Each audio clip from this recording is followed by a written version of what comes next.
Good afternoon and welcome to the International Press Conference of Péter Magyar, the future Prime Minister of Hungary. We are planning this press conference to last until 5 p.m. There will be simultaneous interpreting into German and English. After Péter Magyar's speech, there will be time for questions. Every medium can ask 2 questions and at the same time, and then please pass the microphone on. Thank you for your cooperation, and the floor goes to Péter Magyar. Good afternoon, ladies and gentlemen. Thank you for this great interest that you are showing, both from the international and from the Hungarian press. Thank you for joining us today, paying attention to us, to our country. Let's wait for everyone to be seated. As Zsolt has explained, I will be available to you for about 3 hours, but from 5 p.m. until 8 p.m. I will have phone calls with a dozen of European and other leaders, and I don't want to make them wait. So please be patient, and also please observe the rule of 2 questions. There are hundreds of press representatives, and I will try to answer every question and answer them briefly. Hungary and the Hungarians wrote history yesterday on the 12th of April. What we saw and experienced in Hungary and also from across the world, it was history in the making in real time. This was a decisive victory, and for Tisza and for Hungary. We have a strong supermajority in the new parliament, and according to the current figures, Tisza will have 138 MPs in parliament, which has a total number of 199 seats. But some ballots have not yet been counted.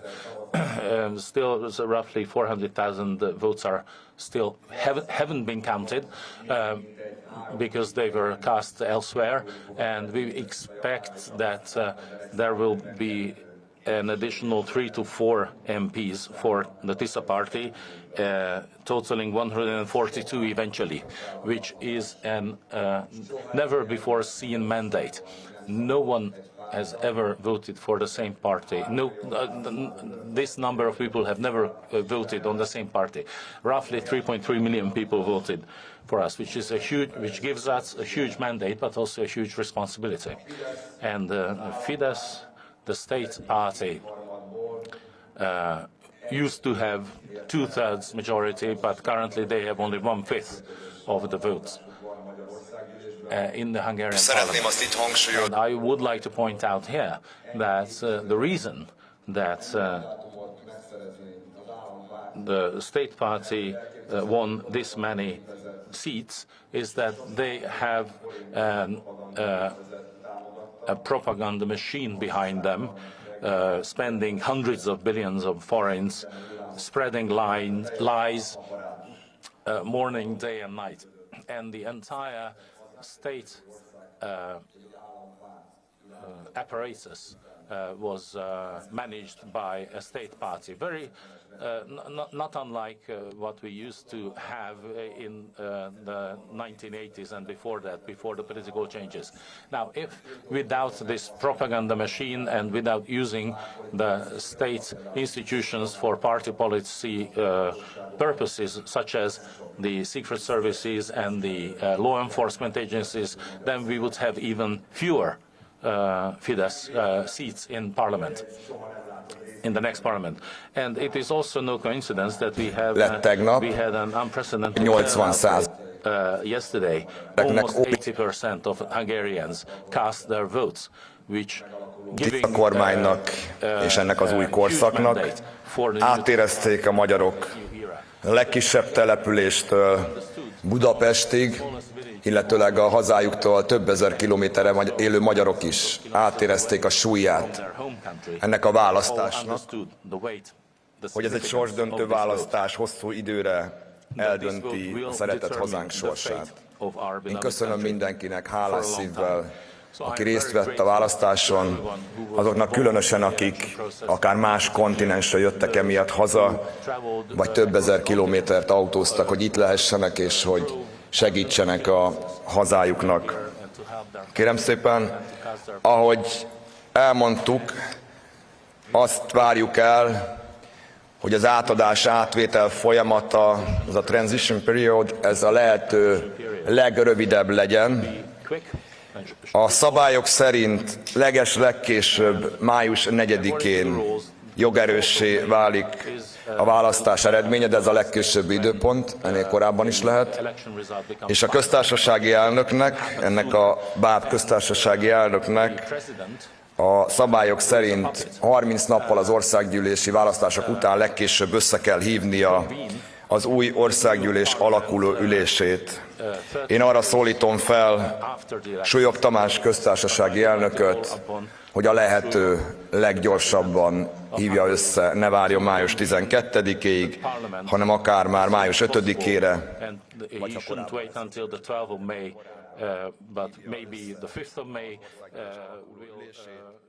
illetőleg hívjon meg engem, és mint a legerősebb magyar párt, a legtöbb szavazatot kapott magyar párt vezetőjét és vezetőjét kérjen fel mielőbb kormányalakításra. Nincs elvesztegetni való ideje a hazánknak. Magyarország bajban van mindenféle szempontból.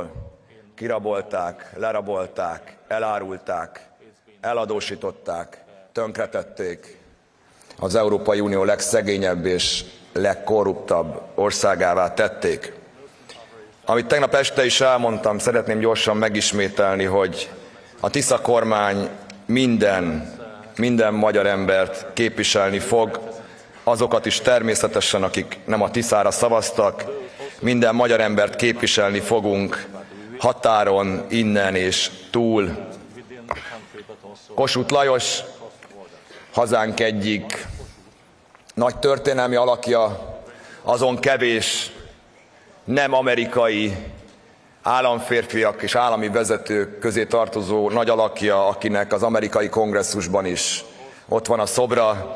Azt mondta Lincolnhoz hasonlóan, mindent a népért, mindent a néppel együtt, semmit a népről, a nép feje felett. Ez a demokrácia. Ezt mondta Kossuth Lajos. Mi ehhez fogjuk tartani magunkat, mindent el fogunk követni, hogy ez valóban egy új korszak legyen, hiszen a magyar emberek nem egy egyszerű kormányváltásra szavaztak, hanem egy teljes rendszerváltásra. A Tisza nem árult zsákba macskát. Elmondtuk, hogy mi a probléma, és azt is, hogy ezek megoldásához nem elég egy szimpla kormányváltás, hanem rendszerváltásra van szükség, hiszen a hazánkat tulajdonképpen egy szervezett bűnözői csoport irányította. Egy szervezett bűnözői csoport, ahol a politikai bűnözők összefonódnak a gazdasági bűnözőkkel, és egy kicsit a média elittel és a gazdasági elittel is. Úgyhogy mindenképpen rendszerváltásra van szükség. Előre szeretném elmondani, hogy a Tisza alatt minden magyar embert képviselni fogunk, de bizonyosan nem leszünk tökéletesek. Emberek vagyunk, biztos, hogy fogunk hibázni, eddig is hibáztunk, és hogyha hibázunk, akkor lesz felelősségvállalás, nem lesz a hazánk a továbbiakban egy felelősség nélküli ország. A magyar emberek tegnap sok mindenről döntöttek. Talán az egyik legfontosabb, amiről döntöttek, hogy Magyarország helye Európában volt, van és lesz. Bármit is gondolt vagy tervezett ez a jelenlegi leköszönő, korrupt, aljas és embertelen hatalom, bárhogyan is kísérelték volna meg kivezetni hazánkat az Európai Unióból, A magyar emberek tegnap napra pontosan 23 évvel az uniós csatlakozásunkról szóló referendum után megerősítették Magyarország helyét Európában és az Európai Unióban. Én szeretném megköszönni itt is gyorsan annak a több mint 50 000 önkéntesünknek, akik 2 éve éjjel-nappal, télen hidegben, fagyban, szélben, nyáron forróságban segítik a rendszerváltást. Soha ennyi önkéntese politikai pártnak Magyarországon nem volt. Tulajdonképpen egy csodát vittünk véghez, hiszen 2 év alatt a semmiből létrehoztuk Magyarország legerősebb pártját, egy olyan pártot, amely soha nem látott felhatalmazást kapott az újkori magyar demokrácia történetében. Köszönöm szépen minden önkéntesünknek. Rengeteg feladat áll a Tisza kormány előtt, és a lehető leggyorsabban munkához szeretnénk látni. Köszönöm szépen a gratulációkat a világ számos vezetője részéről. Gratuláltak nem nekem, hanem Magyarországnak, hogy ilyen körülmények között, ilyen állampárti rendszerben is félelem nélkül, bátorsággal a szívükben ki tudtak állni a hazájukért, ki tudtak állni egy szabad, független, valóban szuverén Magyarországért, és ki tudtak állni amellett, hogy a hazánk helye Európában van és lesz. Számtalan uniós vezetővel beszéltem már, illetőleg telefonon egyeztettem az Európai Bizottság elnökével, és velem ma folytatom telefonon az egyeztetéseket, hiszen rendkívül fontos, és az egyik legfontosabb feladata a Tisza kormánynak, annak a 8000 milliárd forintnak, körülbelül 20 milliárd eurónak, uniós forrásnak a hazahozatala, amely nélkül a magyar gazdaság nem működik, 4 éve semmilyen növekedés nincs. Én mindenkinek köszönöm a gratulációt, látom azt is, hogy Moszkva és a Kreml is megszólalt, illetőleg Peking. Köszönöm nekik, hogy ők is tisztelettel elfogadják a magyar választók, a magyar emberek döntését, és pragmatikus együttműködésre ők is nyitottak, mint ahogyan Magyarország is, hiszen a földrajz az földrajz, és például Magyarország és Oroszország helyesen fog megváltozni várhatóan a közeljövőben. Én mindenkitől azt kérem, minden külföldi országtól, hogy ahogy Magyarország is minden országot tiszteletben tart, minden szuverén ország felé tisztelettel fordul, és az eddigiektől eltérően nem fog beleszólni semmelyik ország belügyeibe, se a balkáni országok belügyeibe, se Spanyolország belügyeibe, se Franciaország belügyeibe, se pénzzel, se más módon, se Szlovákia belügyeibe. Ugyanezt szeretnénk kérni tisztelettel minden külföldi országtól, hogy Magyarországra úgy tekintsenek, mint egy szabad, független, szuverén és egyben európai ország. Egy olyan ország, amely a 2 legfontosabb és legnagyobb szövetségi rendszer, az Európai Unió és a NATO tagja. Szeretném itt is megerősíteni, hogy egy szó sem igaz azokból a hazugságokból, amelyekkel a propaganda próbálta félrevezetni a magyar emberek egy részét. Önök, a külföldi sajtó képviselői nem élnek itt, nem tudhatják, hogy milyen volt ez az ilyen Goebbelsi, észak-koreai típusú propaganda, ami egészen elképesztő, színvonaltalan, olyan propaganda, amely még egy igazságmorzsát sem tartalmazott. Orbán Viktor a saját népét fenyegette, megpróbálta a magyar gyerekeket, az idős szüleinket, az idős nagyszüleinket félelemben tartani. Azzal fenyegette a magyar embereket, hogyha jön egy másik kormány, akkor elviszik majd az ukrán-orosz frontra a családtagjaikat. Egészen elképesztő mélységben süllyedt Orbán Viktor, hogy megőrizhesse a lopott szajrét, megőrizhesse a hatalmát, és még ki tudja mást. Én innen is szeretném minden magyar embernek üzenni, de a világ minden részére üzenni, hogy Magyarországon senki nem akar háborút. Magyarország a béke pártján áll, a Tisza kormány a béke kormánya lesz. Ellentétben egyébként Orbán Viktorral, aki évek óta nem törődik semmit a magyar embereket érintő problémákkal. Soha nem hallottuk az utóbbi években beszélni az egészségügyről, az oktatásról, megélhetési kérdésekről. Ő egy ilyen 5-dimenziós sakkjátszmát játszott, és valószínűleg ez is lett többek között a vereségének az oka. Ő beszélt mindenről, Ukrajnáról, Oroszországról, Iránról, az iráni sahról, az iráni ajatollahról, az amerikai elnökválasztásról. Valószínűleg, ha felkeltették volna álmából, akkor azt mondta volna, hogy ő nyerte meg az amerikai elnökválasztást, nem is Donald Trump.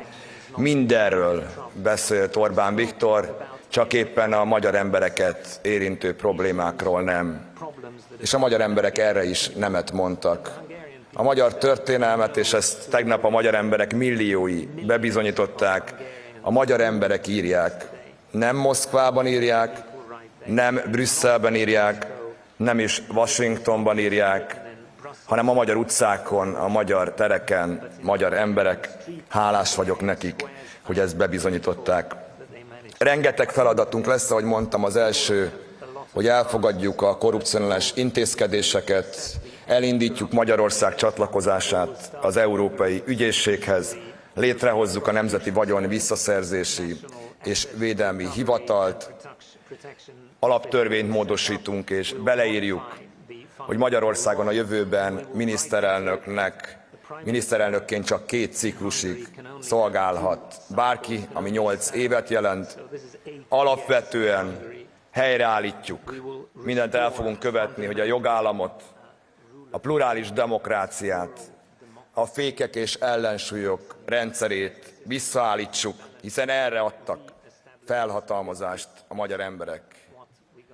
Óriási megtiszteltetés számomra, nem is lehet ennél nagyobb megtiszteltetés egy magyar embernek, mint hogy az első szabad miniszterelnök, Batthyány Lajos, egy 19. századi miniszterelnök székében ülve képviselhetem a magyar embereket, és azt tudom üzenni minden magyarnak, hogy a nap 24 órájában, 7 minden napján és az év 365 napján szolgálni kívánom a magyar nemzetet. Mi szolgálatnak fogjuk fel a politikát, és alapvetően visszahozzuk a politikát az emberekhez.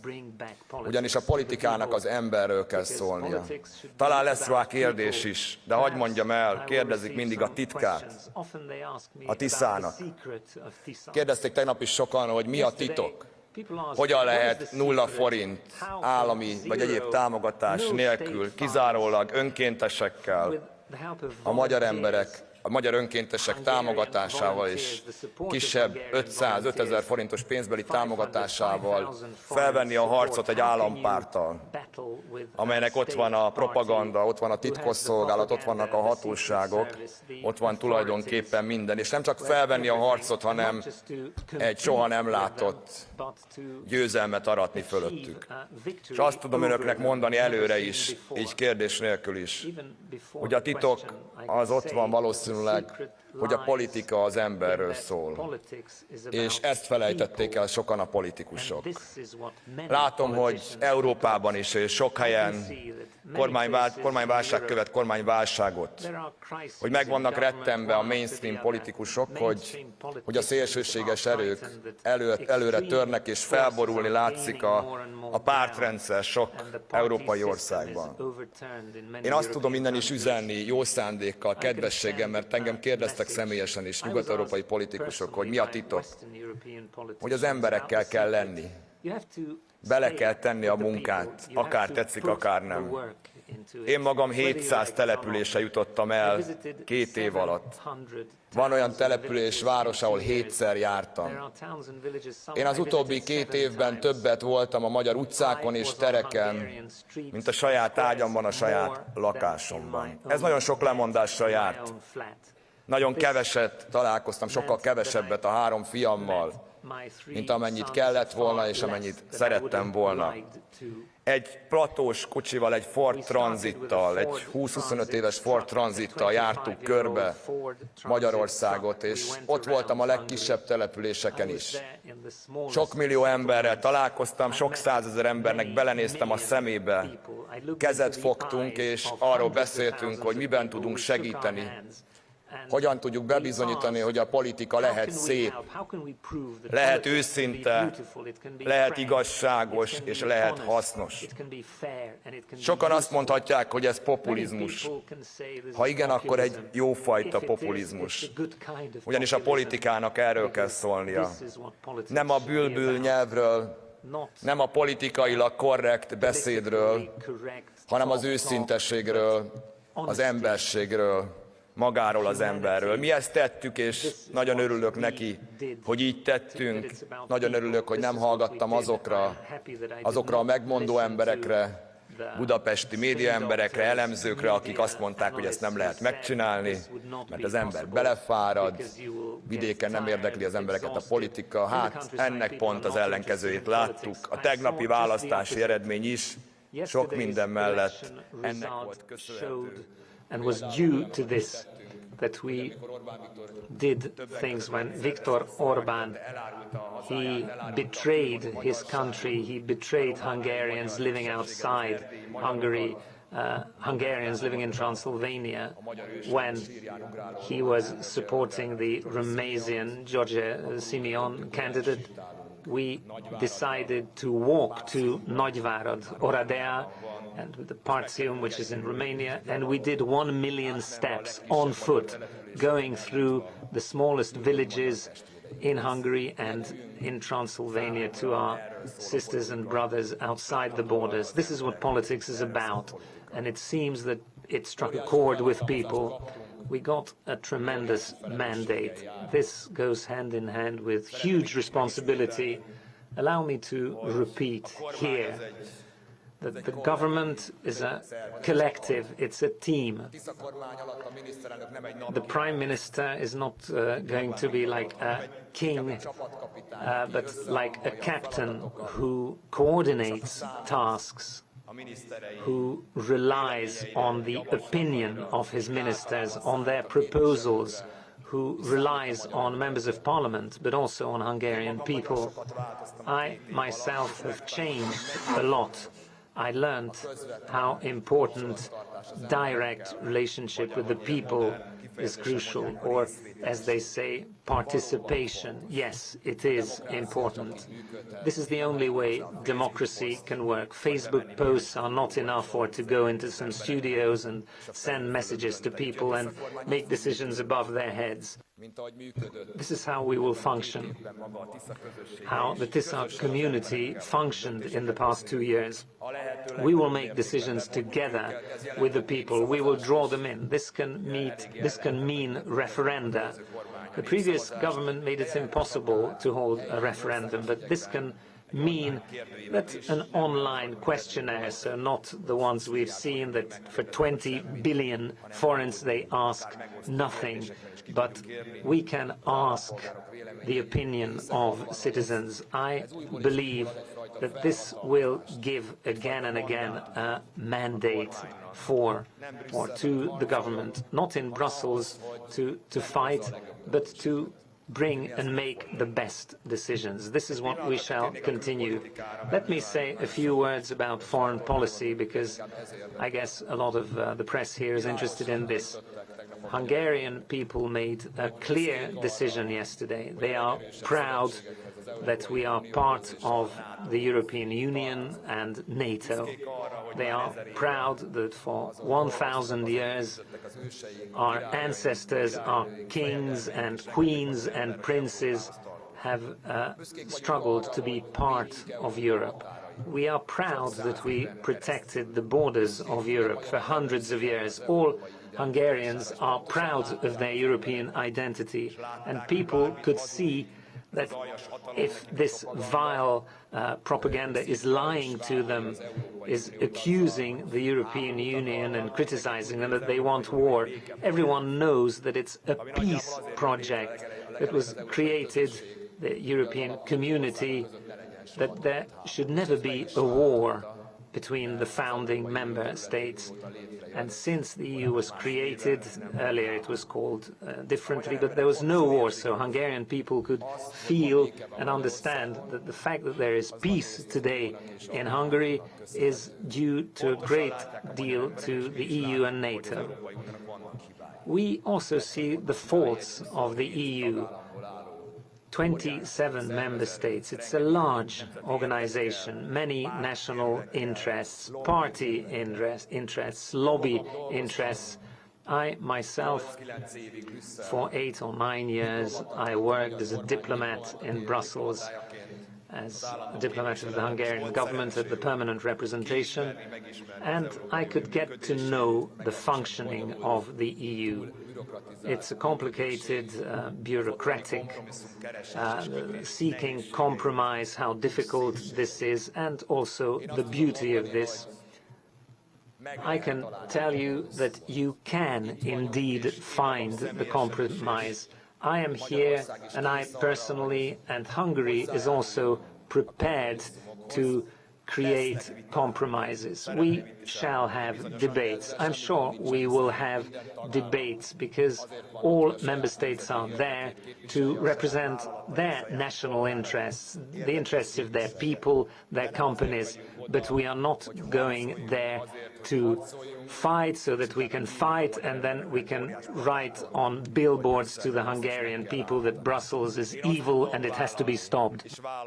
I can promise you that I will always represent the interests of Hungarians, both in Strasbourg and in Brussels, but also in Moscow, in Berlin, or in Washington, or in Beijing, everywhere. I will be very strong and steadfast and honest about the Hungarian interests, and I will represent them. But I attended the Munich Security Policy Conference, and I met many EU leaders. And I can see that this is a normal operation, normal way of working. And this is what is expected by the other member states, that we are open and honest with each other, especially when it's like a private conversation, but even in a greater room. But so we should discuss and settle our disputes, and Hungary will be there. We will be a constructive partner because Europe is in trouble in more than one way. There is still a war waging next to us for over 4 years, and we are in dire economic straits, and we have lost pace. We have lost a lot of competitiveness. There are many social issues, and we are here and we are ready to help. I am personally ready to help to accelerate this process, rather than expanding the issues, rather make it more streamlined, to make decision-making easier, and also to accept the countries that are ready to join, rather than making them wait in line, because that wouldn't be in the interest of the European people. So there are countless.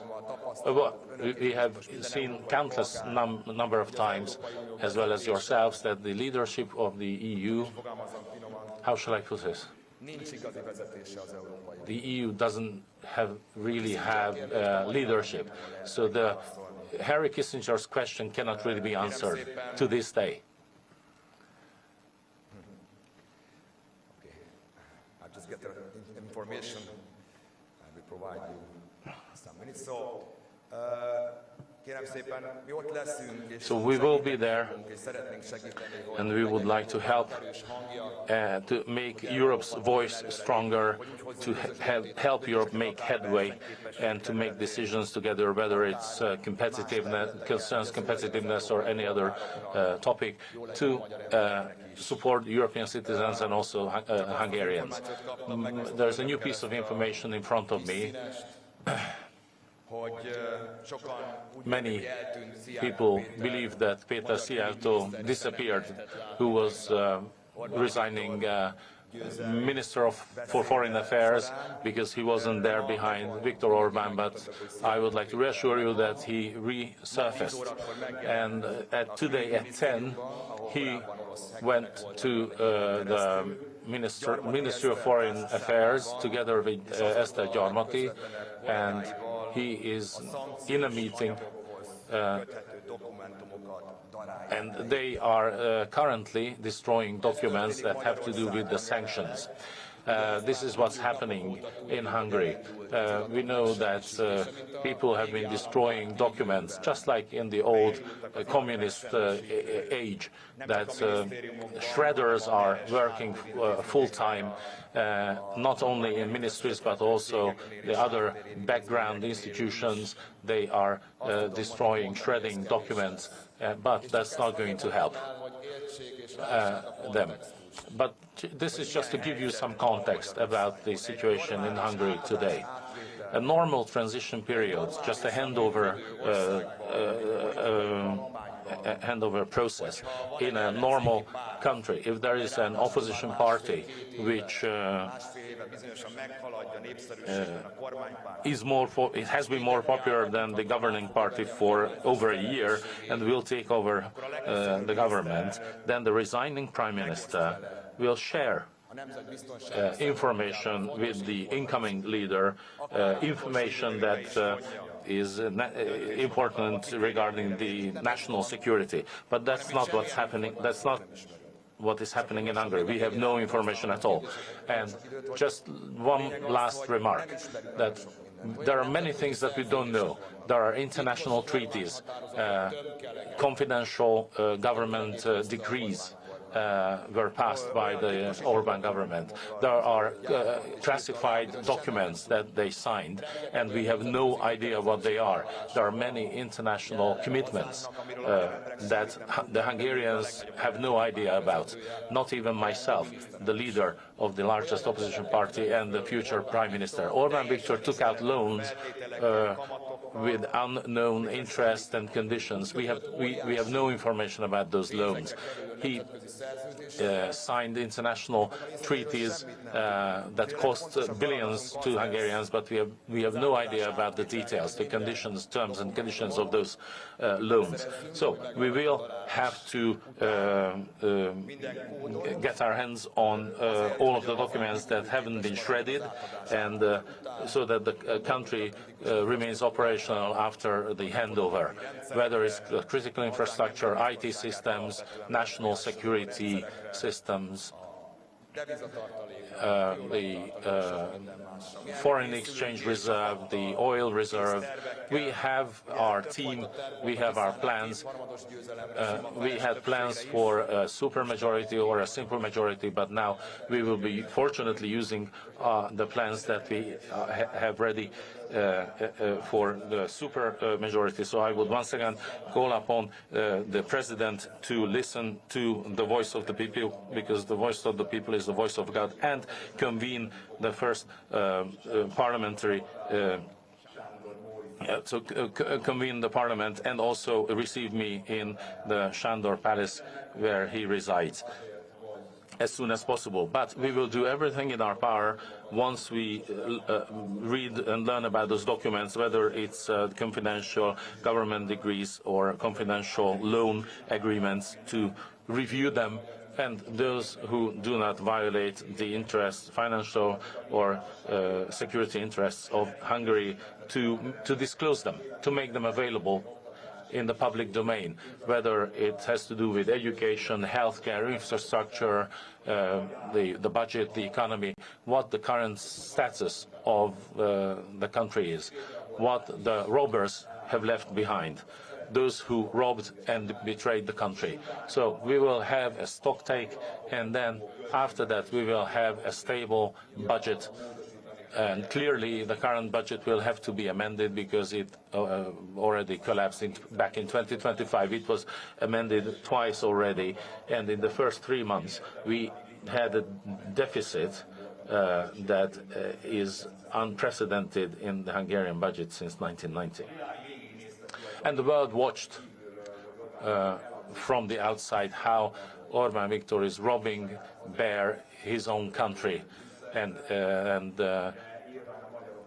takes out loans without responsibility. But fortunately, Hungarians decided yesterday to end that era and open a new era, the era of humane and functioning and free European Hungary. So there are many things I should address, like the constitution, the economy, the responsibility, our actions to be taken. But Now I will stop here and open the floor for questions.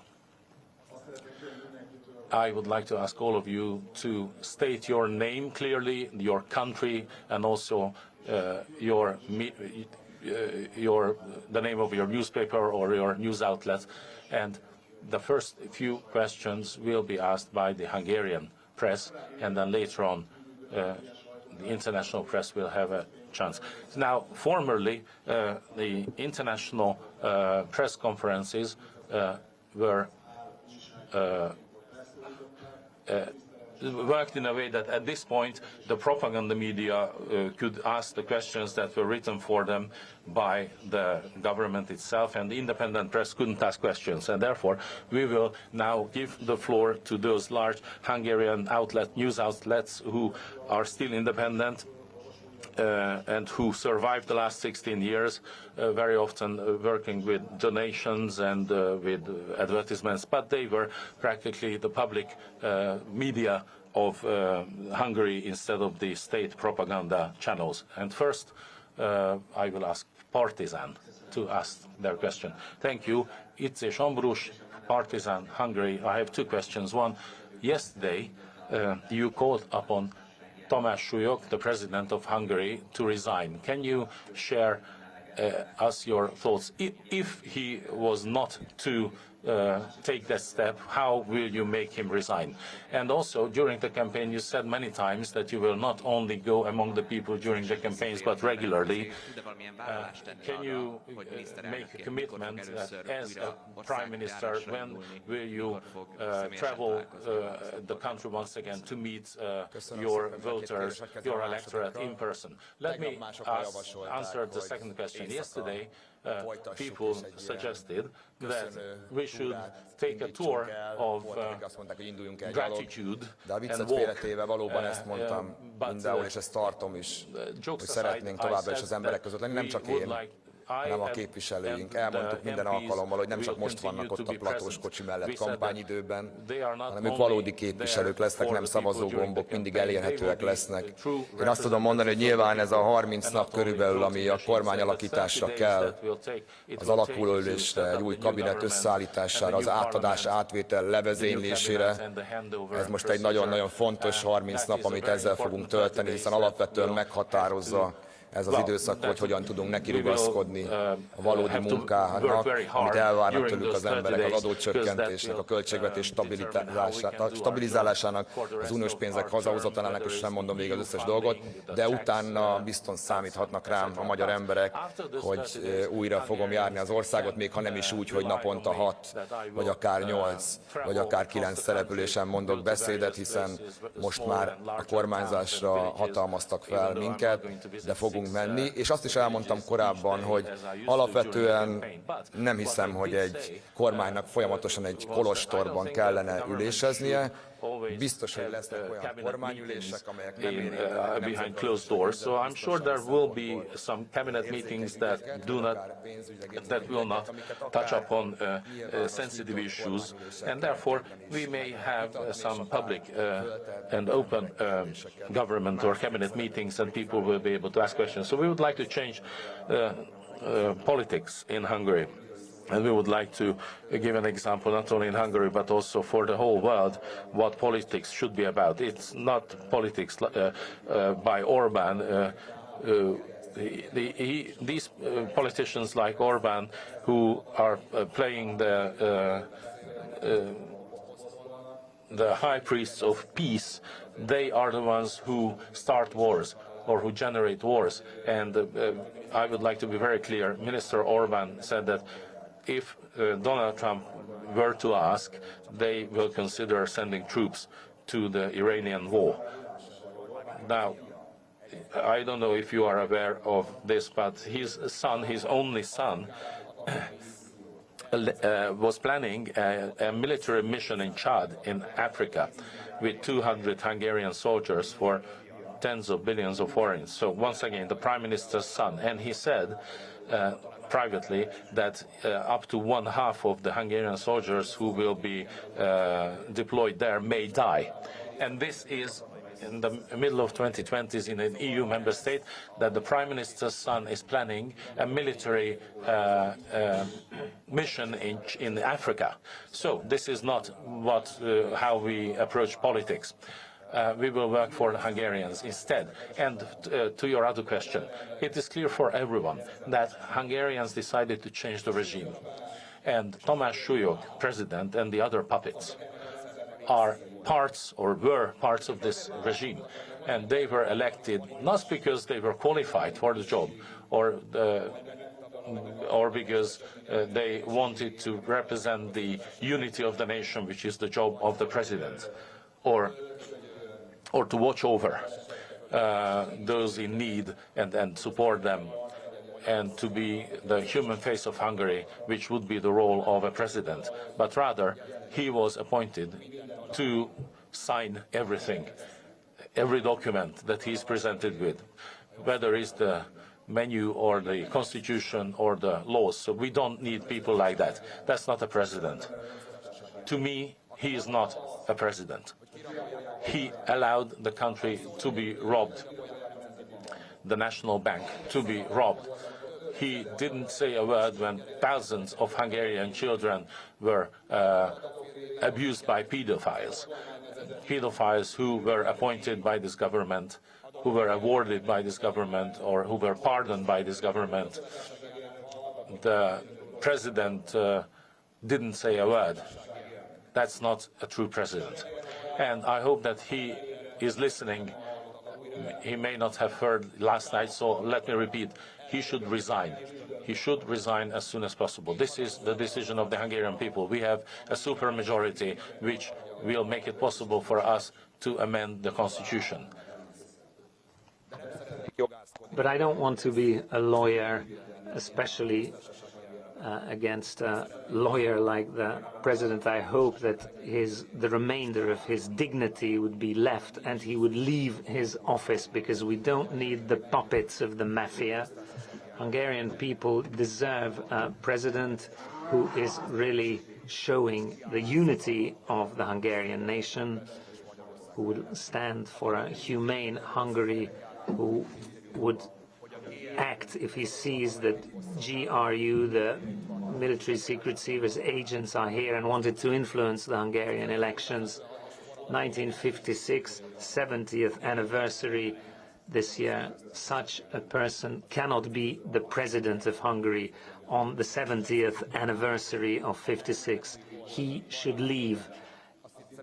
We have solutions. We are not going to do anti-rule of law measures to restore the rule of law that way, but with a supermajority that enables us to many things. Next question, 444.hu.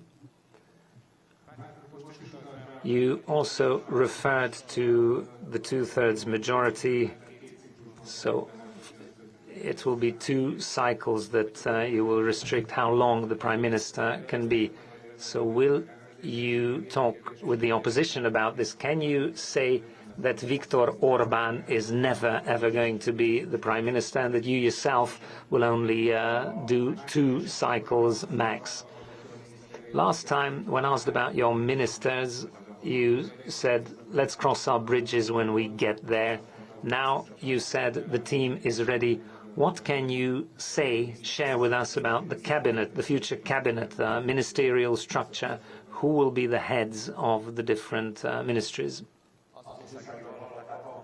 Balázs Kaufmann, you heard, it's partly due to him that we can stand here, because more than 2 years ago he was the journalist who wrote the pardon scandal. He wrote an article which really shook in its foundations Hungary, which partly led to my appearance. I just wanted to make this comment, as Zsolt talked about in the relevance of independent press.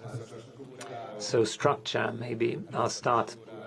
So first, I have said many times that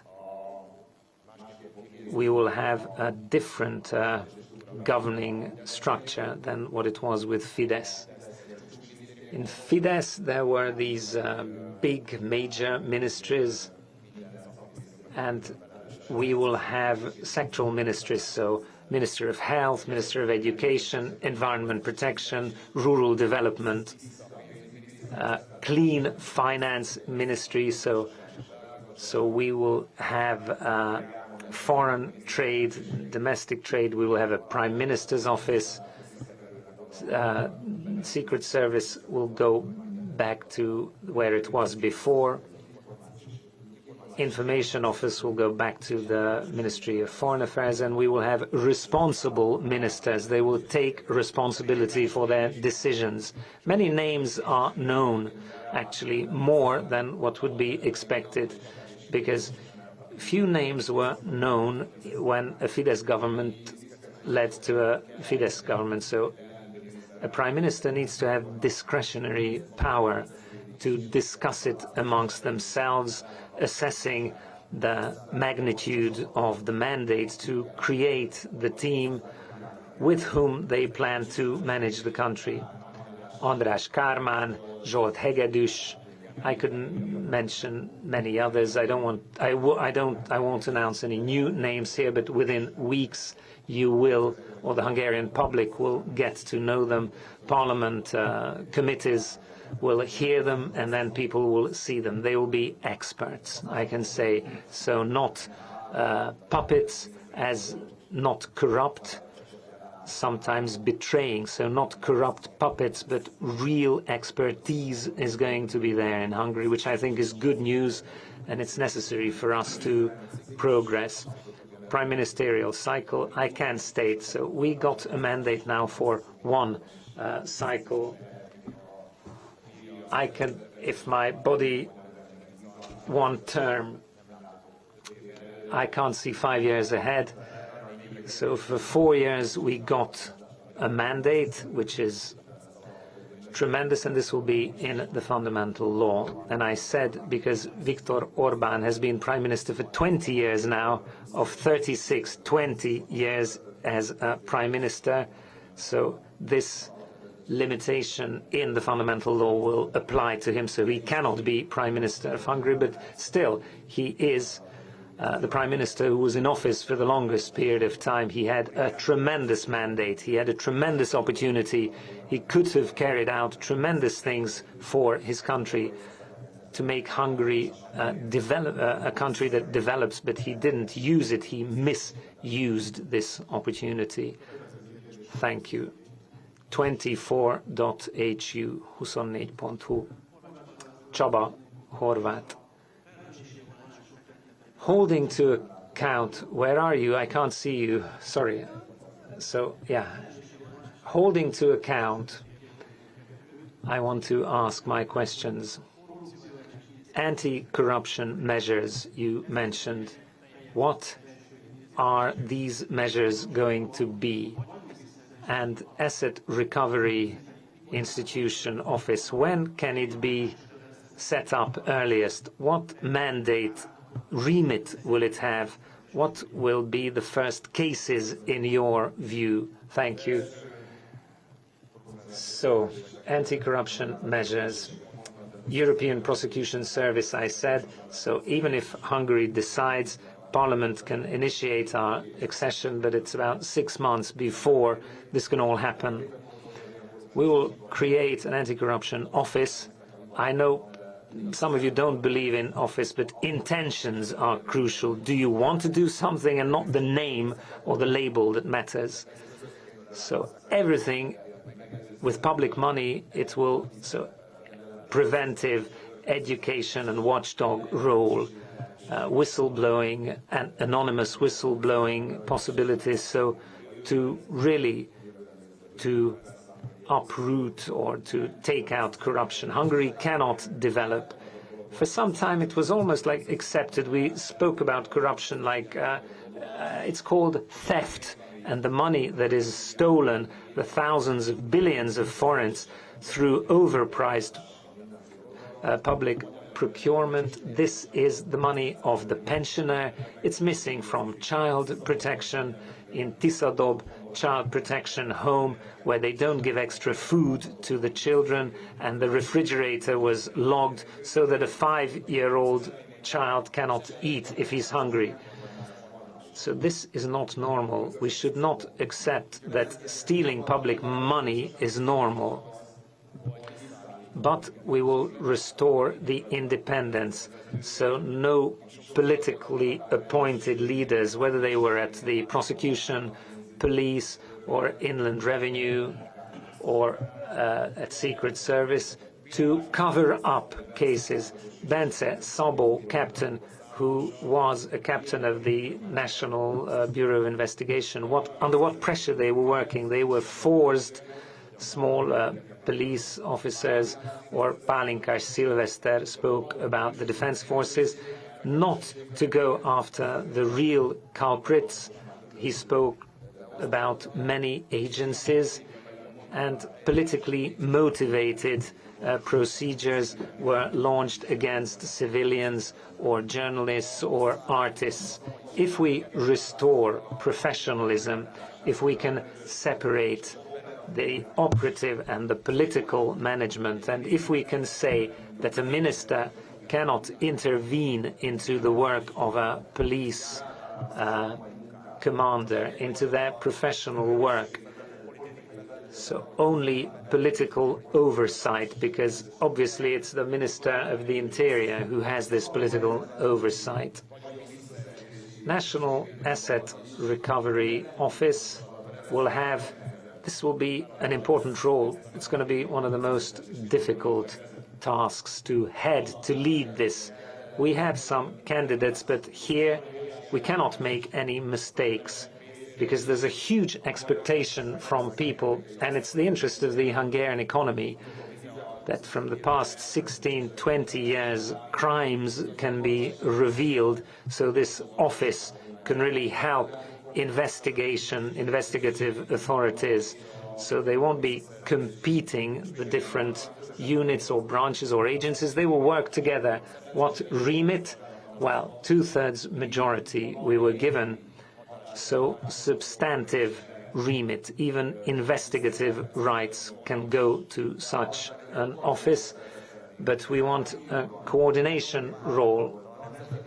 National Bank, 650 billion, motorway concession, tobacco and waste concession, breathing machines, Matthias Corvinus Collegium assets given to them, transfer of assets to them, ministry building, leases, sales, gas, oil procurement, POKS, MET, Batthyány Lajos Foundation, state ad support contracts, all banned campaign financing, above 10 billion public procurement, investigating all public procurement above 10 billion, half Hungarian foreign. So maybe I'm too fast. I apologize from the interpreters. So I only mentioned just the first couple of tasks that this office will have. So this industrial scale corruption has to be solved. 8,000 billion from the EU doesn't arrive because of this, and this is why we became the poorest and the most corrupt country in Europe. I can tell you, I would hope that in June we will be there. I will do everything personally to set it up. So there is an office. It can replace the so-called Sovereignty Protection Office that was created to serve the propaganda. It has nothing to do with sovereignty protection. 6.2 billion Hungarian forints were given to this office. This will be thrown over to the asset recovery. Bence Szabó, Pálinkás Szilveszter, and many others will be welcomed to this new institution. We'll still remain a little bit with the Hungarian. So now telex. Telex is not sitting together with the other. Daniel Simor, yesterday you said Viktor Orban congratulated you. Did he say anything? And my other question, so you asked for many people to resign. Mihály Varga, you didn't mention. So Sriok Tamás appointed him. Why is Mihály Varga different? Why did you not tell him to resign? Thank you. Telephone congratulations. I guess it's not a secret. This was a short telephone conversation. It was as I had imagined, although I did not guess it would happen, but the Prime Minister did it. So my telephone rang, and my once good friend Gergely Gulyás, the godfather of my son, was there, and we know each other's number, and he said he would like, the Prime Minister would like to congratulate, and I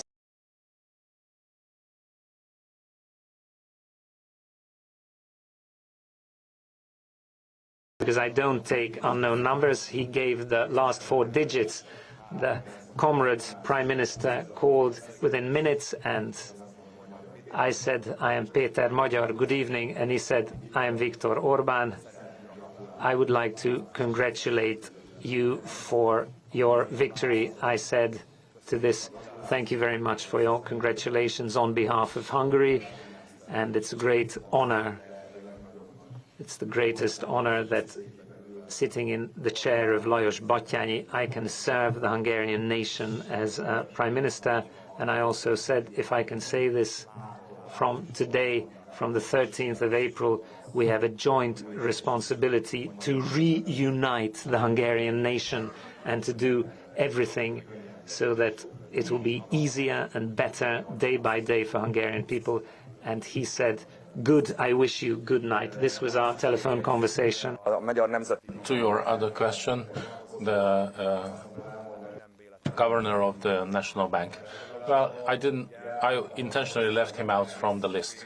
I said that Hungary was in a very difficult financial and economic situation, and the National Bank of Hungary's prime responsibility is to ensure the stability of the exchange rate.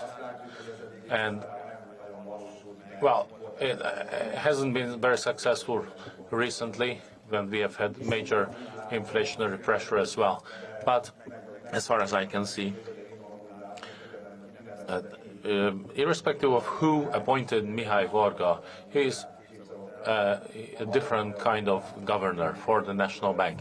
He seems that he is willing to observe the requirements and the provisions of the Act on the National Bank. And I think that it's important in a country, especially if it's in a difficult financial situation, not to have cooperation between the budget and the fiscal and monetary policy, but obviously respecting the independence of the National Bank. And that is why we have decided to try to work with him. And what we see is that the governor of the National Bank and the National Bank itself will do its statutory job instead of blocking the economic policies of the new government, then we may be able to work together. So it's not necessary to create even greater chaos and to launch new procedures or to lose the confidence of international financial markets in Hungary even more with a war between the government and the National Bank. We don't want that. The next is RTL, but we should also come to the international press soon. Yes, RTL. Thank you. Magyar Éva, RTL News. I saw that someone gave you a piece of paper during your speech regarding the information concerning Péter Szijjártó. Can you share with us some details where the information is coming from? Do you have any proof that this is what's happening, that they are shredding documents in the Ministry of Foreign Affairs? And also, my question is whether Hungary will be able to detach itself from Russian oil. Well, the first to your first question, this is an insider a piece of insider information regarding what's happening in the Ministry for Foreign Affairs. Many people shared information with us in the last couple of weeks, information concerning crimes, felonies that are taking place in the ministries and the background institutions. And I believe that the state knows, and our prosecutors and our police officers know that the TISA government is counting on them. They took a vow to protect and serve the Hungarian people, but not the state party, not Viktor Orban. And I think it is only just if they report crimes when they see them. Until now, it was pointless because they couldn't investigate. But so this is where the information is coming from. And once again, we will rely and count on everyone who did their job well, who kept the laws, didn't violate the laws, because the TISA government needs good government people, good police officers, good prosecutors, and there are people like that, such people in the country, but they haven't been able to do their jobs. But now they will be able to do their jobs, and they will have a lot of work to do. So this is where the information is coming from, and but we also receive information from ambassadors, and because someone worked as a career diplomat or a head of department in a ministry, they were looking at watching how the country is being robbed. But still they can be a good public servant, and we rely on the experience of those people. They can take out the materials, the documents, the files from their drawers that until now they couldn't act upon. Now they will be able to act upon them. So the foreign press may not be aware, but we have a beautiful poem written in the 1950s when we had the darkest communist dictatorship in Hungary. And Gyula Ilyes wrote a poem, a sentence about tyranny. It's about 10 pages, but it's one sentence, a single sentence. And that poem could not be published for 5 years. So he kept it in his drawer. And then during the 1956 revolution, that's when it was published. So this is the kind of document that I'm talking about. So now people can open their drawers and take out the files. And when it comes to the Russian oil, I've said many times, but I will repeat it now, that the TISA government will do everything in its power to diversify our energy mix, energy purchases, for two reasons. Because that gives us security, and energy security is one of the most important issues in Hungary. And secondly, this is how you can purchase oil or gas at the cheapest, the lowest prices. So I was trying to explain this to the Fidesz propagandists. If you are buying oranges from three places, from the east, from the west, and from the south, then even during a geopolitical conflict or a war, you will be able to buy oranges, and you will be able to buy oranges cheaper because your sources will compete with each other. So the same applies to oil and gas. But let us also not forget that we cannot change geography. There are many things we can change, and Hungary has worked miracles, but we are unable to change geography. Russia will be here, Hungary will be here, so, but we will try to diversify. That doesn't mean that we want to detach ourselves. We want to buy oil at low prices and securely. But the Druzhba, the friendship oil pipeline, and what's happened there, we can see that it threatens Hungary's energy supply. Or what's happening in Tehran, in Iran, that threatens our energy supply.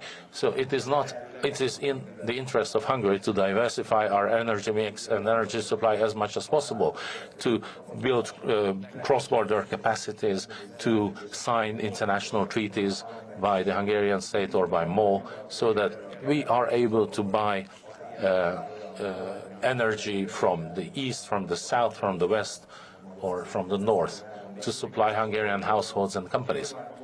And obviously there is a war which is still ongoing, and that's why we have the sanctions. But we see what's happening in Iran, in Tehran, and sometimes the sanctions are lifted, because otherwise the global economy would collapse, and countries would go bankrupt because of the oil shortage. But as soon as the war is over, and let's hope that the negotiations will be successful and this war will stop soon, then immediately Europe will lift the sanctions, because we are neighbors to Russia, and it is not in Europe's interest to buy raw materials at higher prices, because that destroys our competitiveness. It's sometimes easy to say things, and I understand the moral issues or the issues of principle, and I will protect human rights as much as possible, as much as the next guy. But let's not shoot ourselves in the leg. So we will try to buy oil and gas from as many sources as possible. That's my answer. Thank you. And now, foreign press. Péter Magyar has said many times that as Prime Minister, his first journeys will take him to Warsaw, first to Poland, and then Vienna, Austria. So let's begin with those two countries. I can see that TVN News from Poland are here. So the floor is yours. Please pass the microphone. So you have two questions. For your trip to Warsaw, would you meet President of Poland, who supported Viktor Orban during the campaign? And the last thing, Viktor Orban granted asylum to two politicians from Poland, Zbigniew Ziobro and Marcin Romanowski. You said many times that you will get it back. Would you tell us when? Thank you. Dziękuję. Köszönöm szépen. Thank you. My answer to your first question is that yes, I spoke to Prime Minister Donald Tusk yesterday. He congratulated me on the phone, and he expressed his joy that Hungary will no longer be a puppet state for Russia, but will return to Europe, and that's what the Hungarians decided. And indeed, my first trip, hopefully, and this is what I discussed with him, will be to Warsaw at the beginning of May. I'm very happy to go there. I would like to also travel to Gdansk or other Polish towns. And once again, I would like to point out that Hungary and Poland has a special relationship. It's a deep friendship and a deep alliance over 1,000 years. We had shared kings and queens. The Polish helped us out. We helped them out over those 1,000 years, and we are very proud of that. We have a saying that Hungarians and Poles are two good friends. They fight together and they drink together. And Viktor Orban hurt that friendship to a large extent by serving Russian interests, and by also, so he practically destroyed the Hungarian-Polish relations, but we are going to rebuild them. That's one of my personal issues, to restore the friendship between Poland and Hungary to what it used to be a couple of decades or a couple of centuries ago. And obviously, when I'm traveling to Poland, I will be glad to meet the president who was democratically elected. He didn't congratulate me, but, well, I can live with that. And the other question, what was the other question, sorry?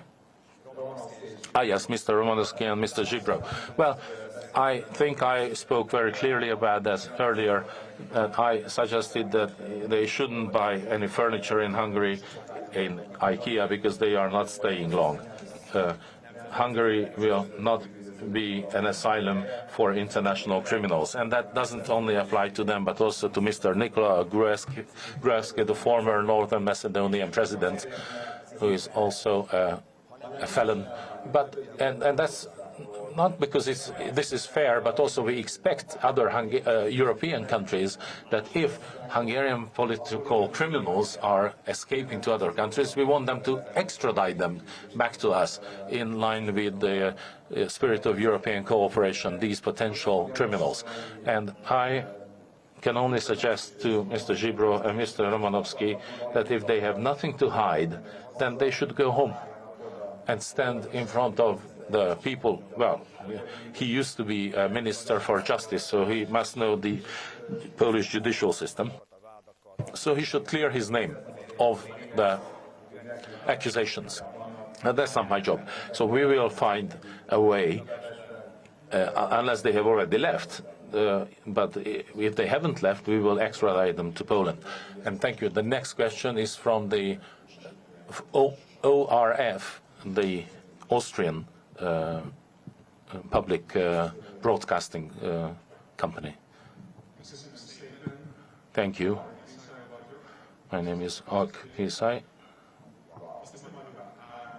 Magyar. Your goal of your upcoming visit to Austria and of developing the relationship to the neighboring country. And the second question is, will you reverse Viktor Orban's stance on Ukraine support and unblock the 90 billion euro credit that is being withheld on the European level? Köszönöm szépen. Köszönöm. Első. Thank you. First, I will discuss with the Chancellor of Austria, but I also met him formerly in Munich, so we agreed that I will visit him because we used to have, we used to share a country, and Austria is a key economic partner of Hungary. Many Hungarians work in Austria, and we have a good relationship, even though this relationship has deteriorated in recent years under the government of Viktor Orban. So I would like to strengthen the relationship between Hungary and Austria for historical but also for cultural and economic reasons. And I would like to say in general that we are not trying to only restore the Hungary and Poland friendship, but also the Visegrad four countries, that is including Czechia and Slovakia. And if possible, we would like to extend the Visegrad four cooperation. There is the Slavovsky trees, Czech Republic, Slovakia and Austria, and there is the Visegrad four country, and those could be merged. And we could even invite other member states, such as Slovenia, Croatia. So I would very like to have a strong European Union with a strong Central Europe, with economic, cultural, infrastructural cooperation. We already have this with Austria, but not with Warsaw. We do not have direct train line to Warsaw. So I believe this is in the interest of every country, including Austria and Hungary. So I hope that we will be able to make progress here. And the 90 billion loan to Ukraine. Well, I'm not sure what we are talking about, because in December at the meeting of the European Council, Viktor Orban got an opt-out. So the Council of Europe decided that Hungary, Slovakia and the Czechia will be left out from the 90 billion euro loan, so it doesn't apply to our countries. And that's how it was accepted. And I'm not entirely clear on that. I will discuss with the European leaders, but I personally agree that Hungary should opt out. Hungary is in a very difficult financial situation, and it is our job to bring back the EU funds that belongs to us and that every other member states have received but us. So we haven't received it, we are unable to use it to improve our economy, so we cannot really take out even more loans. The Hungarian budget the deficit and that state debt has tripled since 2010. So we would like to bring home the EU funds, but this is already a decision that was made in December in Brussels, so I don't know why this should be reopened, even though I understand that the position of Viktor Orban changes often because he first accepted it and then he rejected it. That the same with the EU accession of Ukraine in 2022. He wrote a letter to Ursula von der Leyen that Ukraine should accede to the EU immediately, but then he is against it. He is very strongly opposing it. So we will try to be coherent and honest in our communication and not change our minds every 6 months. From the beginning, we have said that we are not supporting the fast-track accession to the EU of Ukraine. It would be impossible that a country in war to be taken by the EU.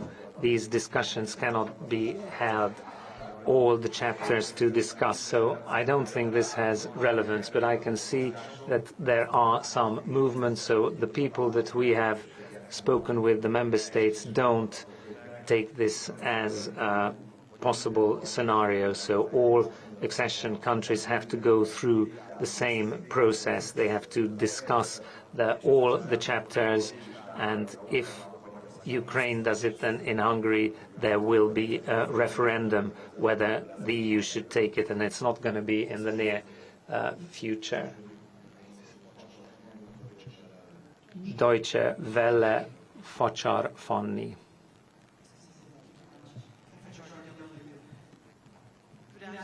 Magyar. My first question goes towards the relationship between Israel and Hungary. Last year when I was here, I was covering how Prime Minister Viktor Orban rolled out the red carpet for Israel's Prime Minister Netanyahu, and also Hungary has made a decision to start a process that Hungary withdraws from the ICC. Will you revise this decision? And second, you have just underlined how important it is to forge close ties with European leaders.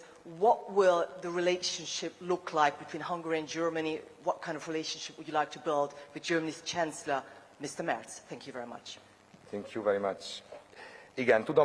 Yes, and I'm looking for my papers. ICC, the Orban government started, I think, on the 2nd of June. This will close, and this is a process we cannot stop. However, we are going to relaunch Hungary's accession to the International Criminal Court cooperation. I think it's the interest of the international community and Hungary for us to be there. Israel and Hungary, obviously there's a special relationship. A lot of Hungarians live in Israel. A lot of Israeli citizens come here to Hungary. We have a very strong Jewish community living in Hungary, one of the largest, thankfully, in security, safety and peace, and zero tolerance in Hungary to all forms of anti-Semitism. This is going to continue.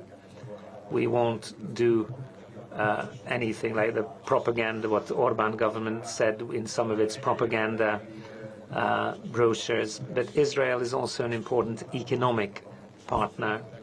We strive for pragmatic relations. I cannot guarantee, of course, we need to examine every decision, but I don't want to run too far into the future. We will see what decisions the EU will make and to see what the truth is. Germany is the most important partner of Hungary. Strong historic alliance, cultural ties. A lot of Hungarians work there. Most important investor in Hungary. The relations also. Merz, Viktor Orban, no bilateral relationship, no bilateral meeting happened between the two politicians.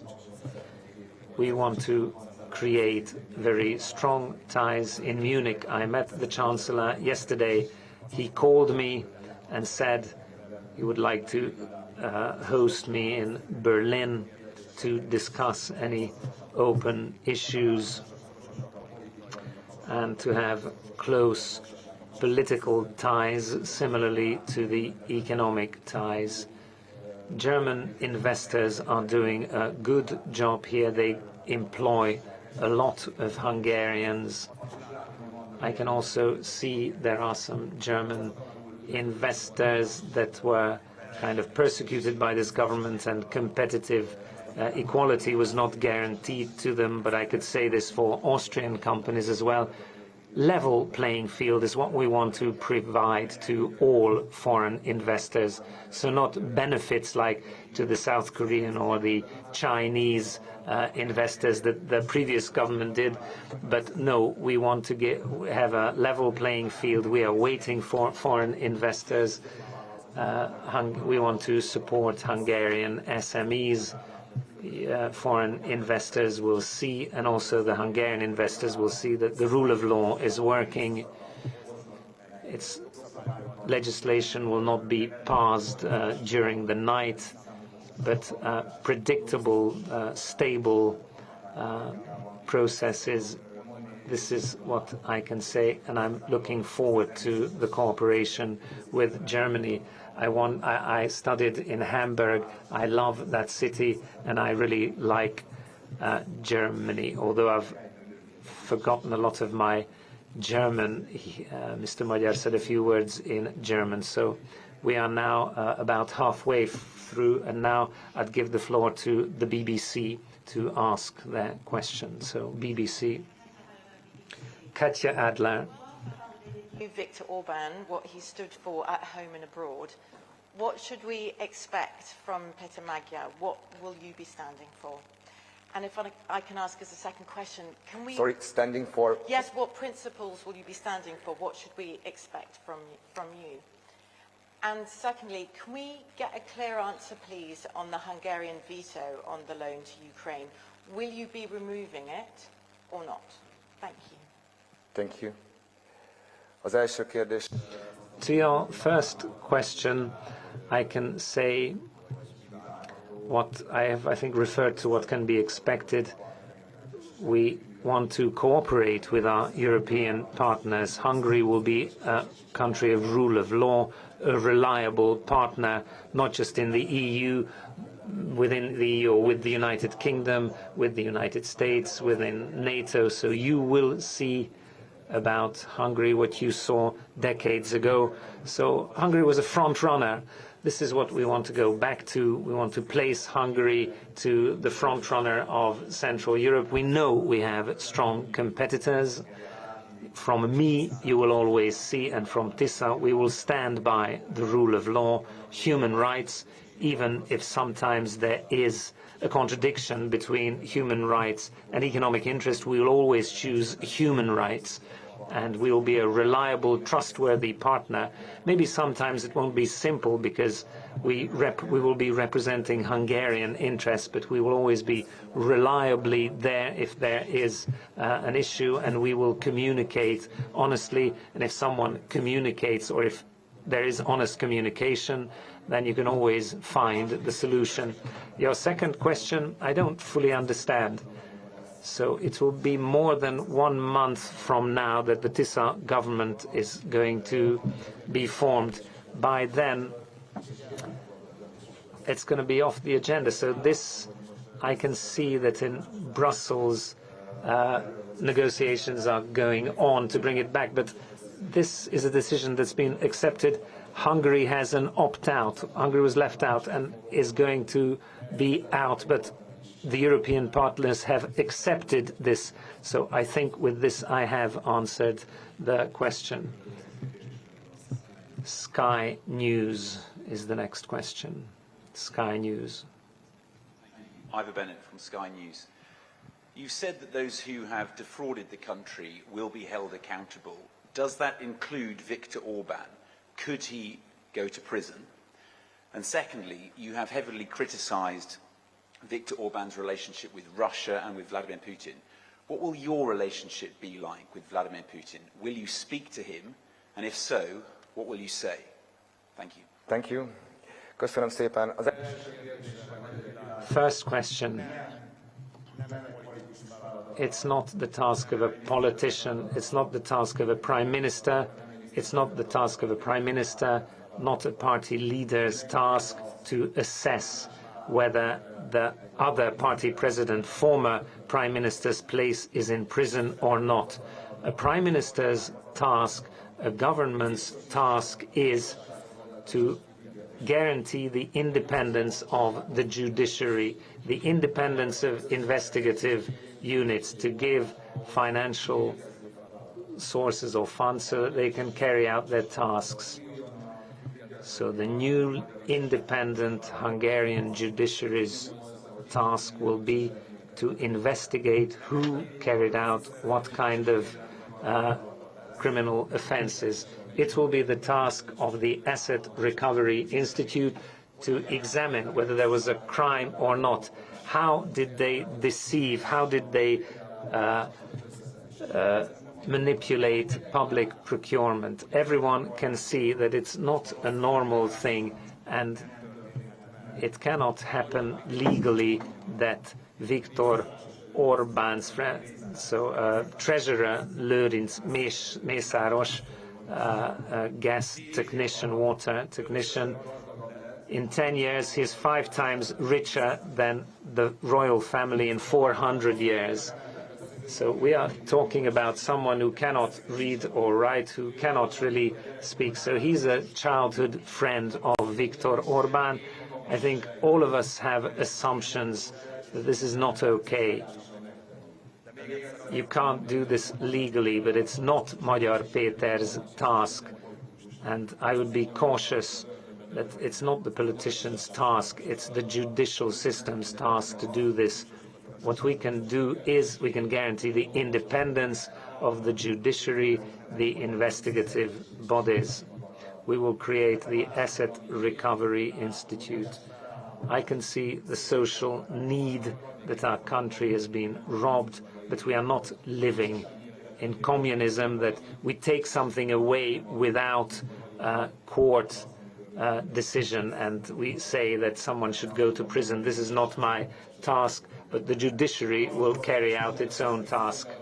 Regarding Russia and Hungary, I'm glad that what the Kremlin said today, that they respect the outcome of the Hungarian elections and that they've heard that I, myself, and the new government will strive for a pragmatic relationship with Russia, and I can confirm that.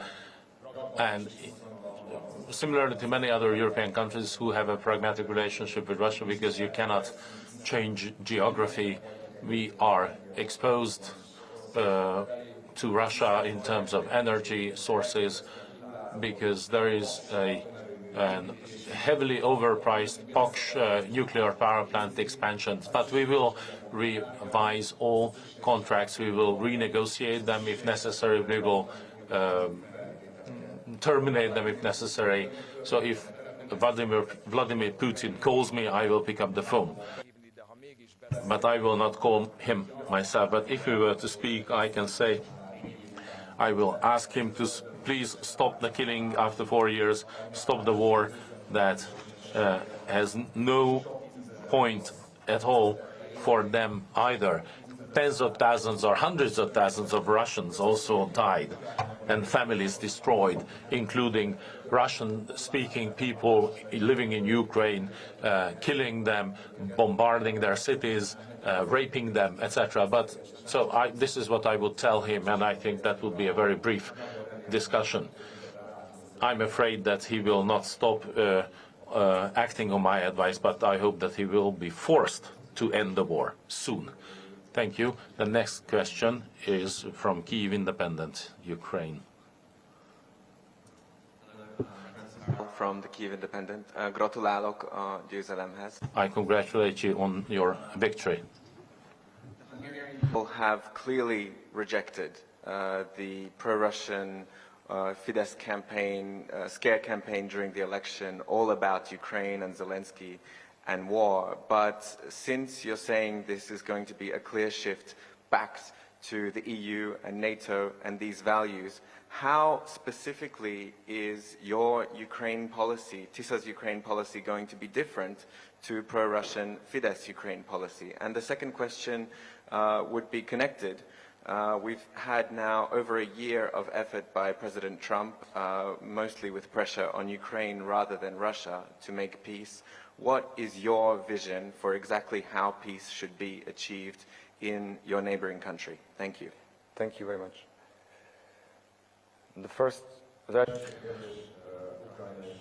Thank you. The first question, the Ukraine and Hungary. I can say that the TUSA government will try to have an alliance with every neighboring country, or preferably a friendly relationship with every neighboring country. And primarily because Hungary is surrounded by Hungarian people as a result of an international treaty which is more than 100 years old. Many Hungarians live also in Ukraine, even though much fewer than a couple of years ago. in Kárpátalja we have some historic towns, and roughly 100,000 Hungarians still live in Ukraine. So it is our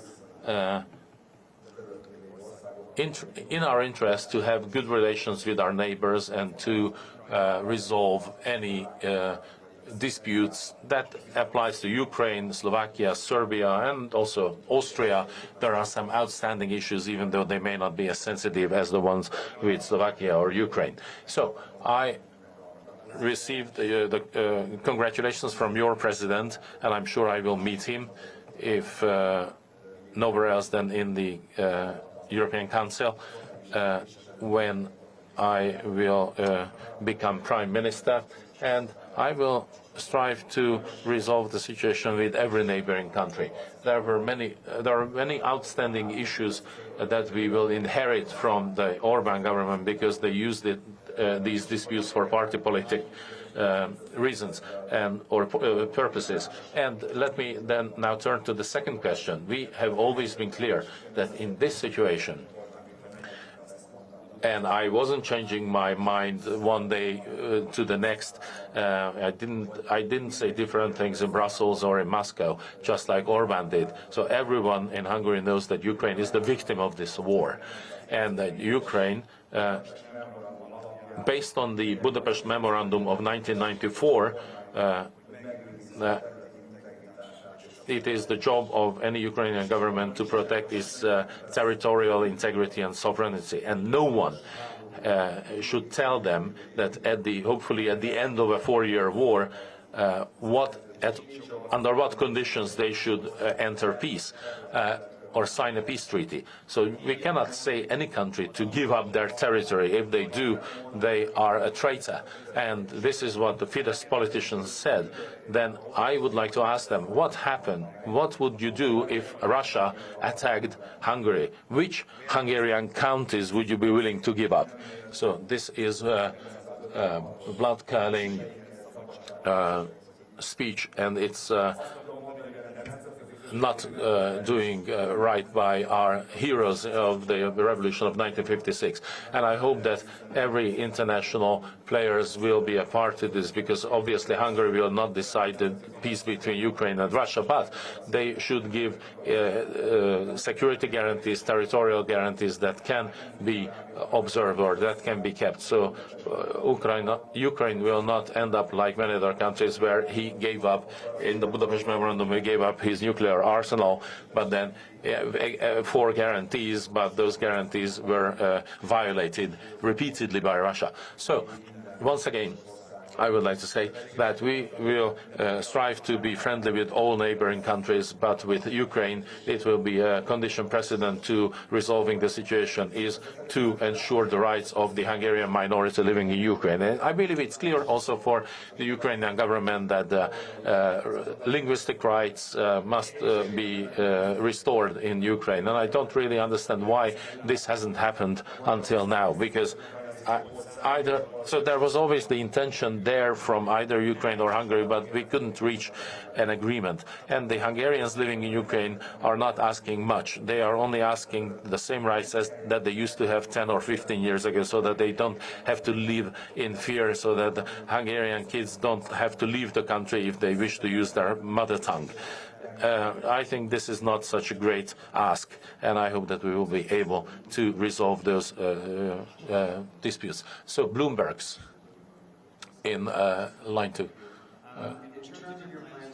The Eurozone, this has been part of your platform in running for this election campaign. Can you establish for us a timeline? Will you use that 2/3 majority in order to accelerate that process? And also on the 20 billion euros that is sort of on the sidelines from the European Union, can you establish a timeline there for when you'd like to see those funds unlocked? And just a final, if I may, just on the clarification on the 90 billion question that you've got a couple of times, because Orban has blocked the loan despite the fact that Hungary is not a party to that loan. It still needs unanimity at the European Council. Will you approve it? Thank you very much. Thank you. Köszönöm szépen. Az első kérdés So the first question having to do with the Eurozone. Yes, indeed, we did mention it more than once in the campaign that it is in Hungary's interest to join the Eurozone. And Bulgaria has already joined recently. And Hungary hasn't use this opportunity that is granted, well, the flexibility that is granted by the non-membership of the Eurozone. On the contrary, we had giant inflation, we had some very bad economic decisions, we increased our state debt, so we didn't observe the Maastricht criteria, and therefore the majority of Hungarian business leaders believe that the Hungarian economy could have some stability if we had a date, a target date for the Eurozone accession.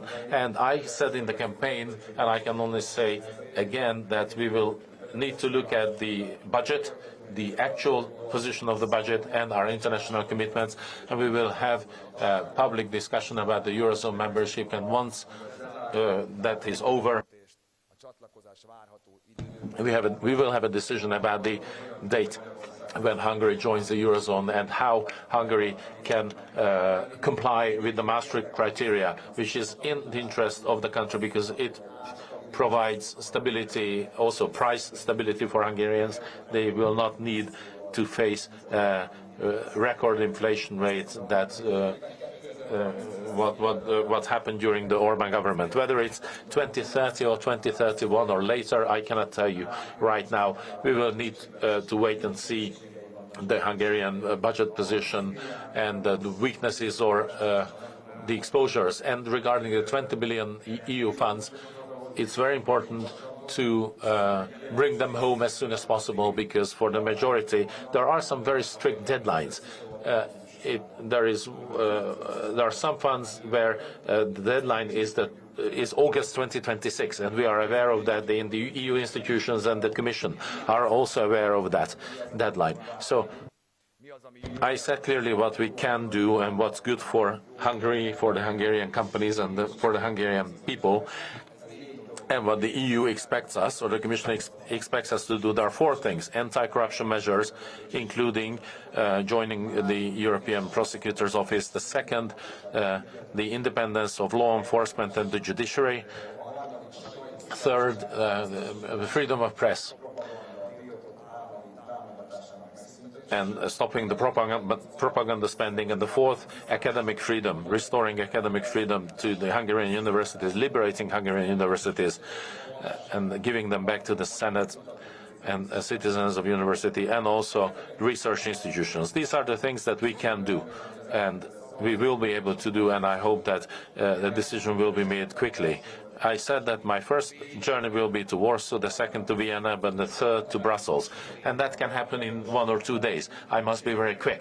And I hope that by then we will have a preliminary agreement. I would like to discuss that with Ursula von der Leyen today on the phone, to repeat our commitments, our promises, and then they will give us a timeline so that we don't lose all that money which is badly needed for the Hungarian economy. We have already lost 2 billion euros, one at the end of 2024 and the other at the end of 2025, but we don't want to lose any more money. And thirdly, I can say the same thing, that this is already a decision, but I will have some consultation. I will consult EU leaders. If any decision is still required, that can only be a technical decision, because the decision of merit was made in December. And in the last month, or the next month, hopefully, well, Orban Viktor was still with the caretaking prime minister. And I said even yesterday that if there are any international commitments that must be met, then please, I asked him to call me. He knows my number now, so we can discuss it. And I do expect him to do so. As the future prime minister, I should be informed, and he shouldn't make decisions over my head. But if he's blocking something, also the same procedure should apply. So I'm looking forward to his phone call. Thank you. The Polish TVP from Poland is the next. Thank you for joining us today. So the floor is yours. I'm from TVP World, the English channel of the Polish public broadcaster. I want to ask you, could you give us more specifics on the planned cooperation, closer cooperation with Warsaw? In what fields do you see this cooperation growing? And my second question is, you said that you will be making phone calls with other leaders after this conference. Do you plan to call US President Donald Trump, and how do you see the future cooperation with Washington after it openly backed Viktor Orban in this election? Thank you. First question. Thank you. So, yes, indeed. I said we have some very close historic and cultural links and friendship with Poland, but I have already discussed with your Prime Minister that we would like to restore and strengthen the institutional system. But also infrastructural links are required. Economic links should be developed, because how is it possible that we have much greater investments with other countries that are much further away from us, or they invest here, whereas with our historic friend that is not very far from us, we don't really have joint ventures, we don't have a shared Central European platform. So we would like to deepen our friendship and cooperation in every field. But first comes the friendship and honest communication, and laying the groundworks, and then anything can happen. And I am personally involved in a strong alliance between Poland and Hungary. I remember when I was a diplomat in Brussels, the Visegrad 4 cooperation was so strong, and the decision-making was slightly different, that the V4 countries had the same number of votes as the German and the Germans and the French together, and we were able to influence decisions. And at the time, the Brits were also part of the EU. Let's hope they will rejoin. But this is not only in Hungary's interest, it's also in Poland's interest. Poland is also stronger if it has stronger ties with Hungary, and vice versa. And that also applies to Czechia. So I would like to thank Mr. Andrej Babiš, the Czech Prime Minister, who sent me a congratulatory letter, and he is also a strong ally of Viktor Orban, and he invited me and congratulated me, and he asked me to visit him in Prague. Prague is one of my favorite cities, so I will be glad to meet him there, and I would like to discuss with him how we can, despite our political differences, build a strong Central Europe and a strong V4. Donald Trump, American president, I don't think it works like this, that I call him. He called Viktor Orban in the kitchen. It has happened, and the vice president traveled to Budapest in the campaign. I think people attack this, but I think all leaders can decide whether they support or campaign or endorse, as it is said in English. I don't have a problem with this, but obviously after an elections it's a different situation, and in NATO and US is a strong and important partner of Hungary, leading strength of NATO and the world. We have to do everything, regardless of what happened in the election campaign, to have a close relationship with the US. I myself am not going to call him, but if he or anyone else from the US administration contacts the TISA administration, we will be available. For the 70th anniversary of the 56th revolution, when we are expecting world leaders to Budapest, the US Secretary of State or the vice president or the president can visit Hungary for these celebrations. CNN in the front row. First of all, Viktor Orban was such a figurehead for the global populist movement. What does his defeat mean for movements like MAGA? And my second question is more Hungarian. Here in Budapest, you have such a large part of the infrastructure of that global populist movement, the think tanks, the learning centers, the MCC. What becomes of them, and do they continue to be funded by state money? Thank you very much. First of all, the MAGA and these populist institutions and the defeat of Prime Minister Orban in that field. Az az igazság, hogy ez nem az én feladatom. I don't think this is my task, because MAGA and this whole patriot group, this is not our case, this is theirs. I believe this is a major losing for them. Orbán Viktor was their ad face. I mean, what ad face he was, but he was the idea behind this fight against Brussels. Orbán Viktor is an interesting personality. I don't want to talk too much about him because he's the past. In '89, he was fighting against the Soviets. Then he was the Liberal International's vice chair. Then he was fighting against others. Then he, People's Party, European People's Party vice chair. He was fighting against liberals. Then he was again elected prime minister. He started fighting against Brussels and against the American elite when it was headed by the Democrats. And then when the Republican president was elected first, and then he started fighting against Europe, and he created this network of populist think tanks. How should I put it? Yes, state-financed network. So he's always fighting against someone. An elected Hungarian prime minister's task is not to fight against someone on the global stage, against liberals or the conservatives or this or that, but to make the lives of Hungarian people better, to deal with our problems, that hospitals shouldn't close, that we shouldn't die 5 years sooner than the European average. This is a major loss at European level, and this is why the world was monitoring so close. We love our country, and I'm sure that the international press and attention was aimed at us because he was and will remain, despite his losing now, remain in this party. Many have congratulated us from his allies, from Viktor Orbán's allies, congratulated us.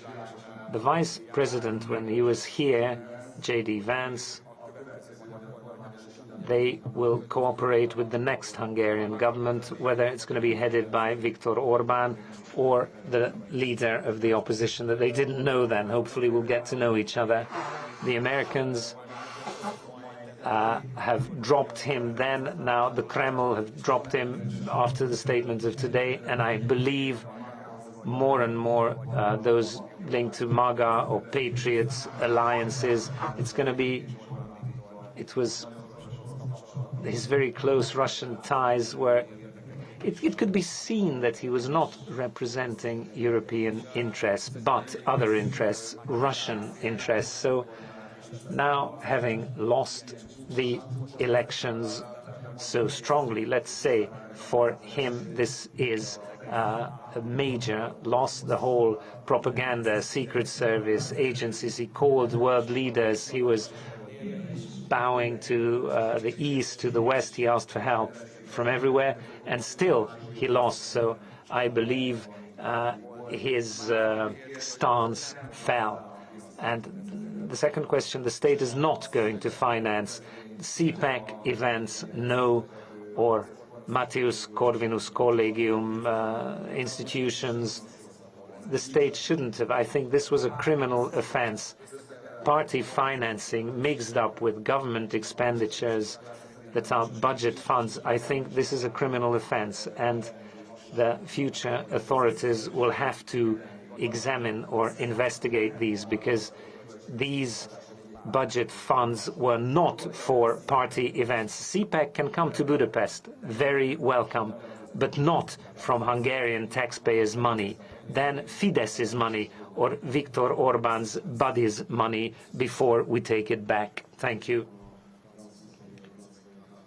France 24 in the white shirt in the third row. Thank you. Thank you very much. I would like to stay on this theme of far right. Hungary has been seen as a laboratory of far right policies. Lately, Marine Le Pen was here, Matteo Salvini, Geert Wilders. How do you see the impact of these results, of yesterday's results, on the rise of the far right wing parties, especially in Europe?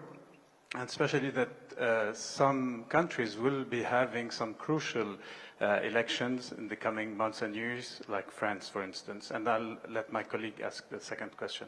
Thank you. Hi, Clovis Casali, France 24. So, another question on Russia this time. You spoke of the risks, the dangers for Europe previously on many levels. Do you believe Russia presents a security risk for Europe? Thank you. The first question, the far right issue. Yes, ismerjük, igen, tudjuk, hogy yes, we know that these players are important allies of Viktor Orban. They work together, they are supporting each other. I can say the same thing. If you look for the reasons, European politicians, I mean, who don't belong to the extreme left or the right or the anarchists, but they are in some mainstream party, and they see that there's a decline and extremities are rising. So it's not these band-aids should be used, but the real reasons should be found, because these are not coincidences. It's never a coincidence when extreme is on the rise. I don't like the word extreme. National Front in France has a lot of supporters, and I think a lot of decent French people, patriots, are supporting the National Front. I don't like when they say, Viktor Orban said, we are left. We are not left-wing. We are Hungarian patriots. If the word patriot wouldn't have been taken, I would say we are patriots ourselves. I respectfully recommend to everyone, and I learned a lot about the way of thinking, the mindset of people, how you can do politics. Let's talk about the essence. And this is what I recommend to European leaders. So they should leave this politically correct talk aside. Talk about what fears people have, what affects their feeling of security. Europe mismanaged the migration crisis. They didn't see that this is a real fear in people. The European culture, labor market situation deteriorating, so pseudo solutions. They tried to be the good people, the good man, the good. They are helping the problems, but their own citizens, they forgot the fears of their own citizens. This is one example. Illegal migration. Most countries now, rather late, they have realized that their initial stance was not good. And it's not because you shouldn't help people who are in a problem, but the problem shouldn't be brought to Europe, but we should help the most in those countries that are issuing countries where the problem is there. So it's not tinned food and we take 3 immigrants and we sell weapons to African countries and become rich. I will be an honest person. Not everyone may like this. I'm not doing this to attack, but I'm not too old and I'm not an experienced politician, but what I can see, what happened here yesterday is a landslide. And this is how European leaders are looking at this. What are the lessons learned from this? What can we learn from this? To talk directly to people, to deal with people, to care about them, not rosy and pink words, but if Europe has a problem, if Europe loses its economic power, military power, it should be said, and we should find a solution for it, and we should work together. But, of course, recognizing our differences, respecting the differences of the member states. If I talk to the President of the Commission or the Council, I spoke yesterday, President Costa, I will use this opportunity to talk about, let's not force things on one another. Europe has this slogan, unified in diversity. So we don't have to have a European united states. So some politicians thought about it, but Europeans don't strive for this. At least I see this here in Hungary. They want functioning, strong nation states and a good and well-functioning EU that gives the framework that helps people so that they can travel freely, they can work, they can invest in each other's countries and to live in peace. This is what Hungarians want. I worked 8 or 9 years in Brussels. So for some reason, people in Brussels think everything is happening there. Everything should be regulated, but less is more occasionally. And if you adhere to it, stick to it, and everyone respects it, we are further ahead than if we have 125 rules and no one wants to adhere to them. But I don't want to go too far.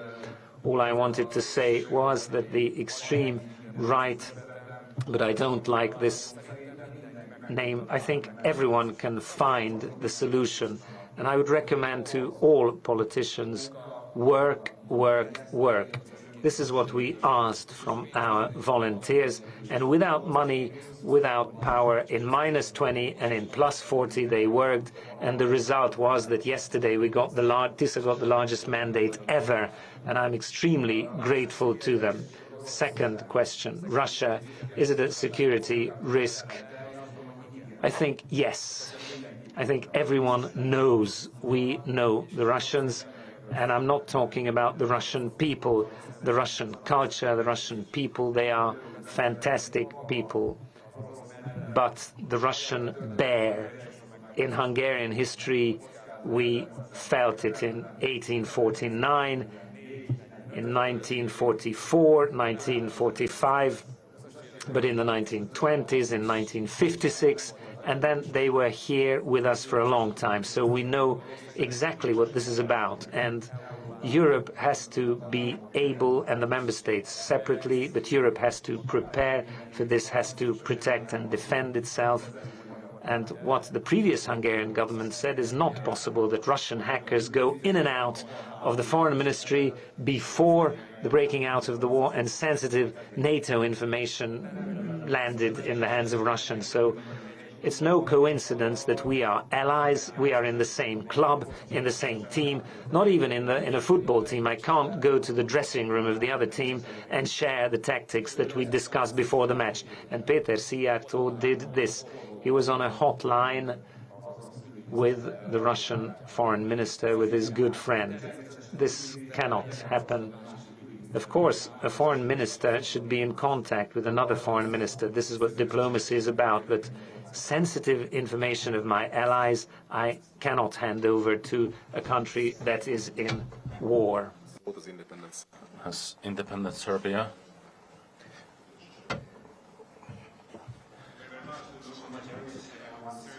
CNN affiliate, one of last standing independent media in Serbia.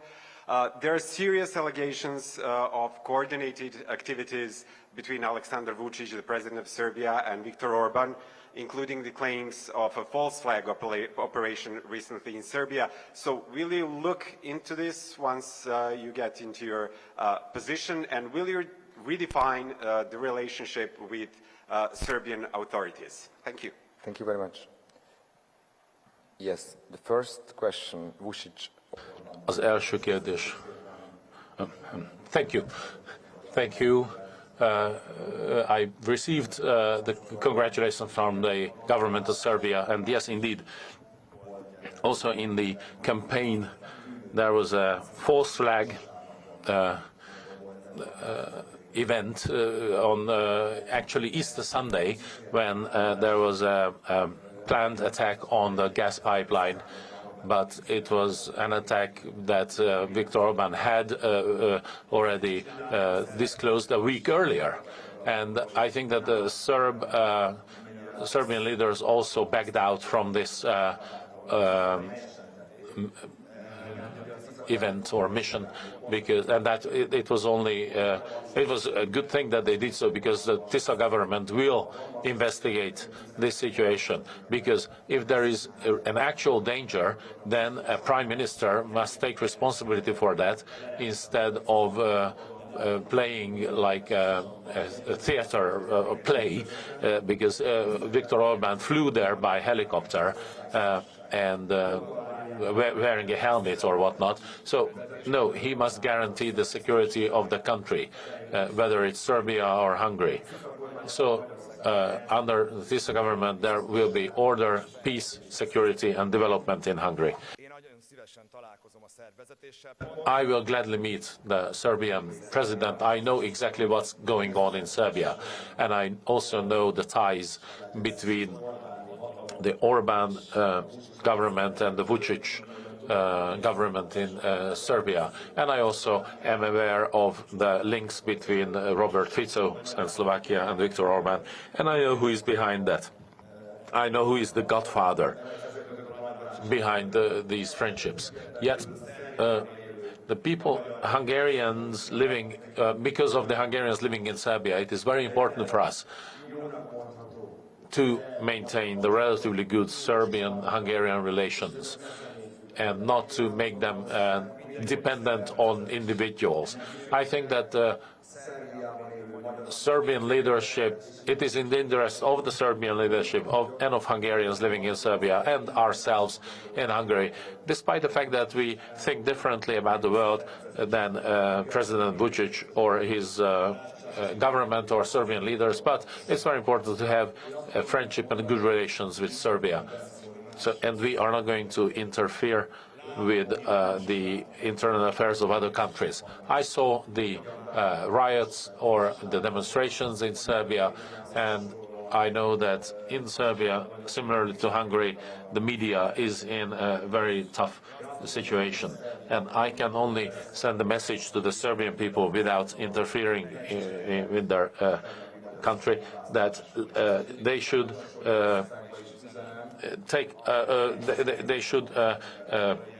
use the power from the Hungarian elections last night, and to all other countries with a hybrid regime. That I hope that we can give them hope if people unite their efforts.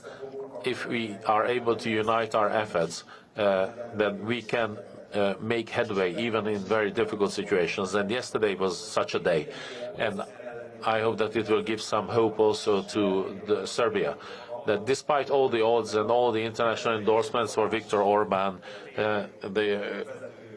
many global leaders endorsed him, the Russian president, the US president, the Chinese president, the Turkish president, the Prime Minister of Israel, and many other leaders such as Mr. Vučić or Robert Fico, and I could continue the list. Yet Hungarian people said that, no, we write our own history here in Hungary, and the Hungarian people won yesterday. So once again, I'm more than happy to meet him and to talk to him, and I will do so also with the Democratic Association of Hungarians in Serbia, even though they strongly supported the campaign of Viktor Orban, despite the opinion of Hungarians living in Serbia who wanted to decide for themselves who they should vote for. So I would like to say thank you to those Hungarians living in Serbia who voted for us.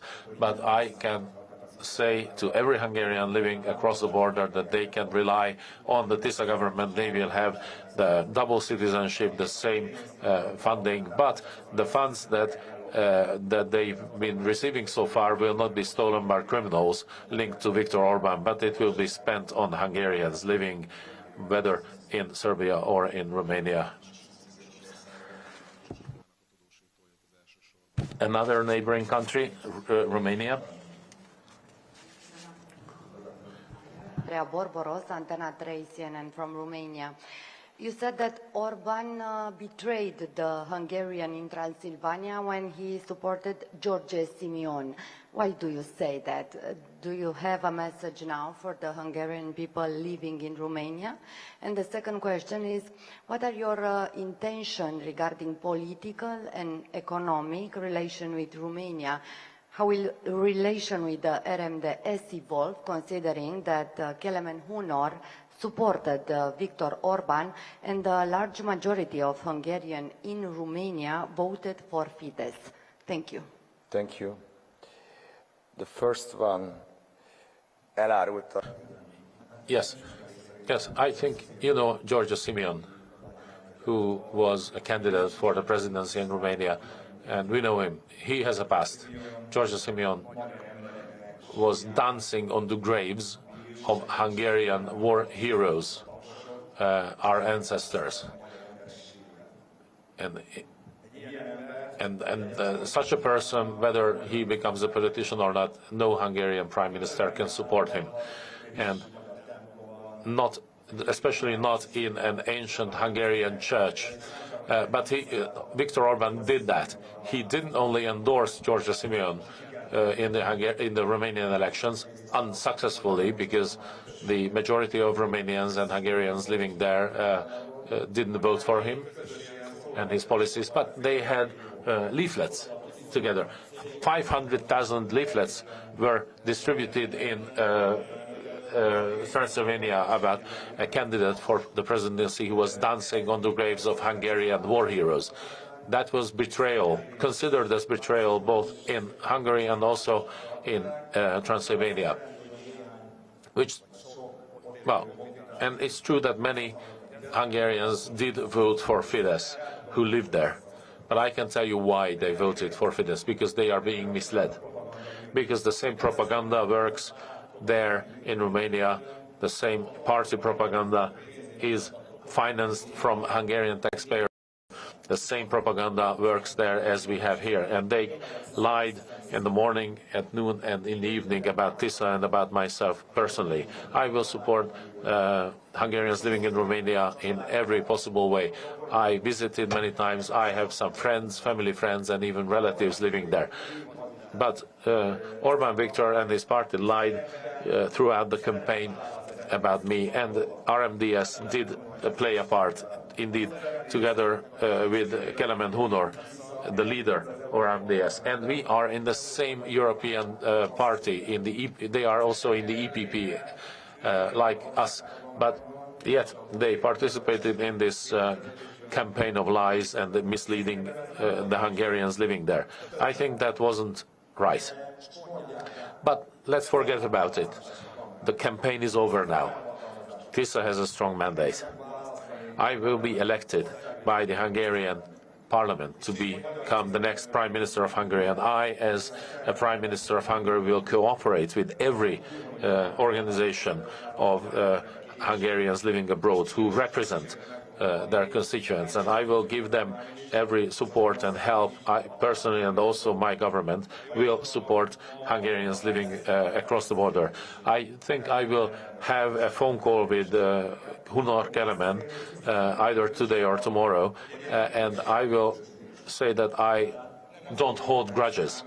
And it's not about me or what they claimed about or said about me during the campaign, but rather what we can do together for Hungarians living in Romania. So I'm looking forward to the phone call, and I hope we will be able to cooperate with each other. You had another question concerning Hungarian-Romanian relations. We are looking forward to it. We would like to cooperate with Romania. We would like to further improve the cooperation with Romania economically, culturally, and also help our fellow Hungarians living there. And I think that the Romanian government will also be open to that. We could cooperate with each other if we had respect for each other, if we didn't criticize each other too much on either side. So I'm looking forward to a good relationship, or deepening our economic relations with Romania. Whether we could also involve not only Croatia or Slovenia or Austria, but even Romania in the V4 cooperation. So we could become V8 instead of V4. Thank you. The next is Times in the second row.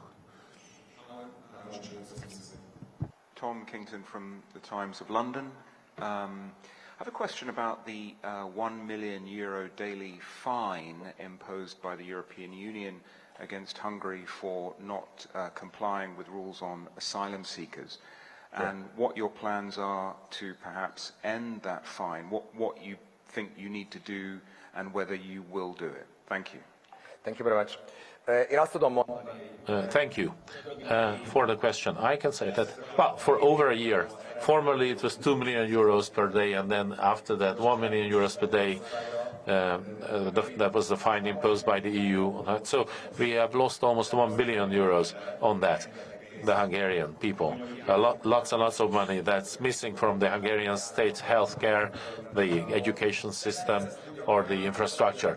So the government did that only to generate disputes, because there are many European countries that are led by allies of Viktor Orban, who were able to comply with the EU law on asylum seekers and yet still stop illegal migrants coming to their countries. So if Slovakia was able to do that, if Poland and if many other countries are able to do that, then it's possible to do.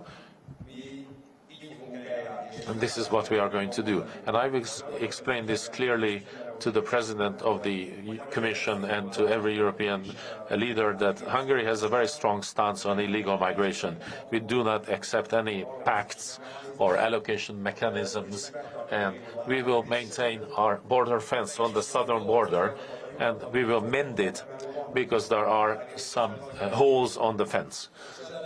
And unlike Viktor Orban, we will not release 2,200 finally convicted human traffickers from the Hungarian prisons. We will not take illegal migrants to the Slovak border if it's in the interest of our friend in Slovakia. So we are honest, and we would like to protect Europe and Hungary from illegal migration. There are legal forms of migration which we accept, but we don't accept the illegal forms of migration. So we will find a way not to pay this fine any longer, because that's missing from the Hungarian budget.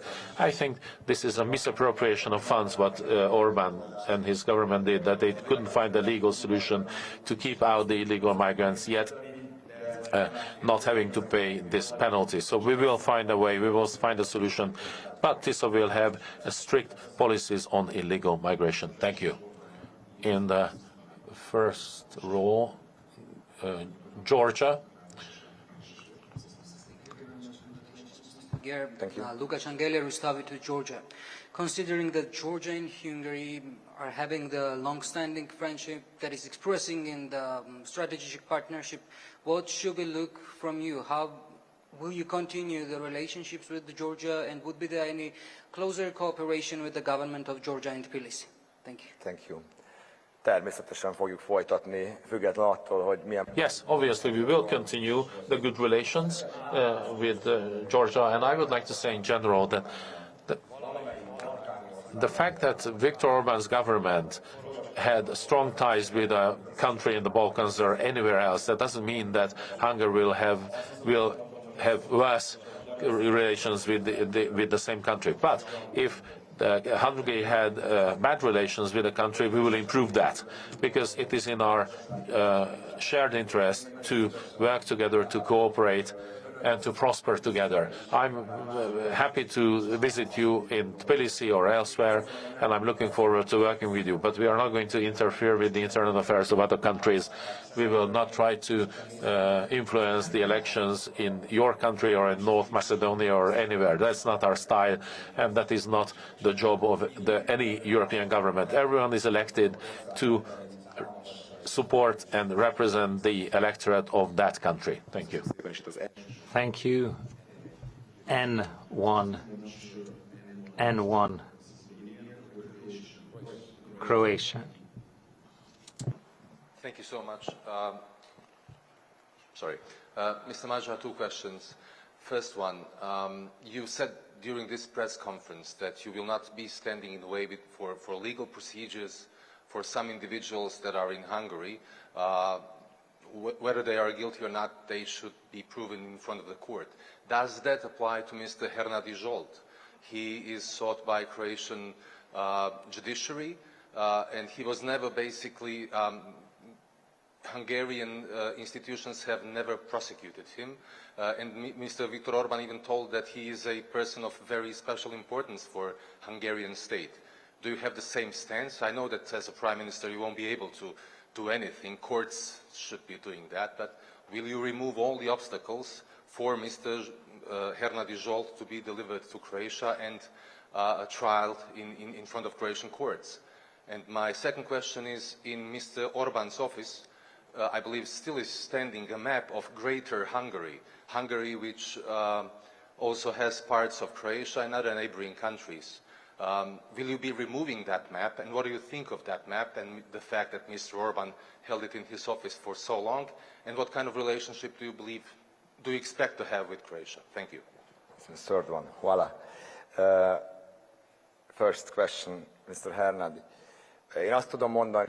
I can say in relation to this, Prime Minister Plenković, I had the chance to meet yesterday. We talked. Thank you for the congratulations. So the Ina-Mol friendship is a long story. I think on all sides there are lessons learned.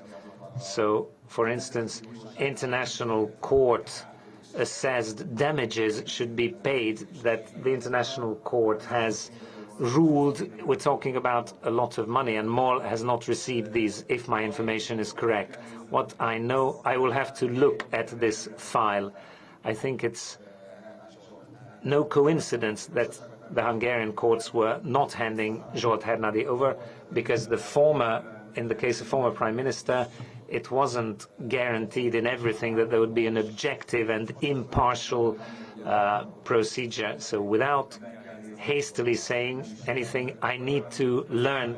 These were classified information that we do not know as mere mortals, but when in government, I'll have the chance to look into them and I'll be able to get back in this. Between Croatia, so cooperation with Croatia, I think here it's a historical crime of Viktor Orban to have such a relationship to have created this relationship between Croatia and Hungary. This was an excellent relationship for a long time. We cooperate in energy.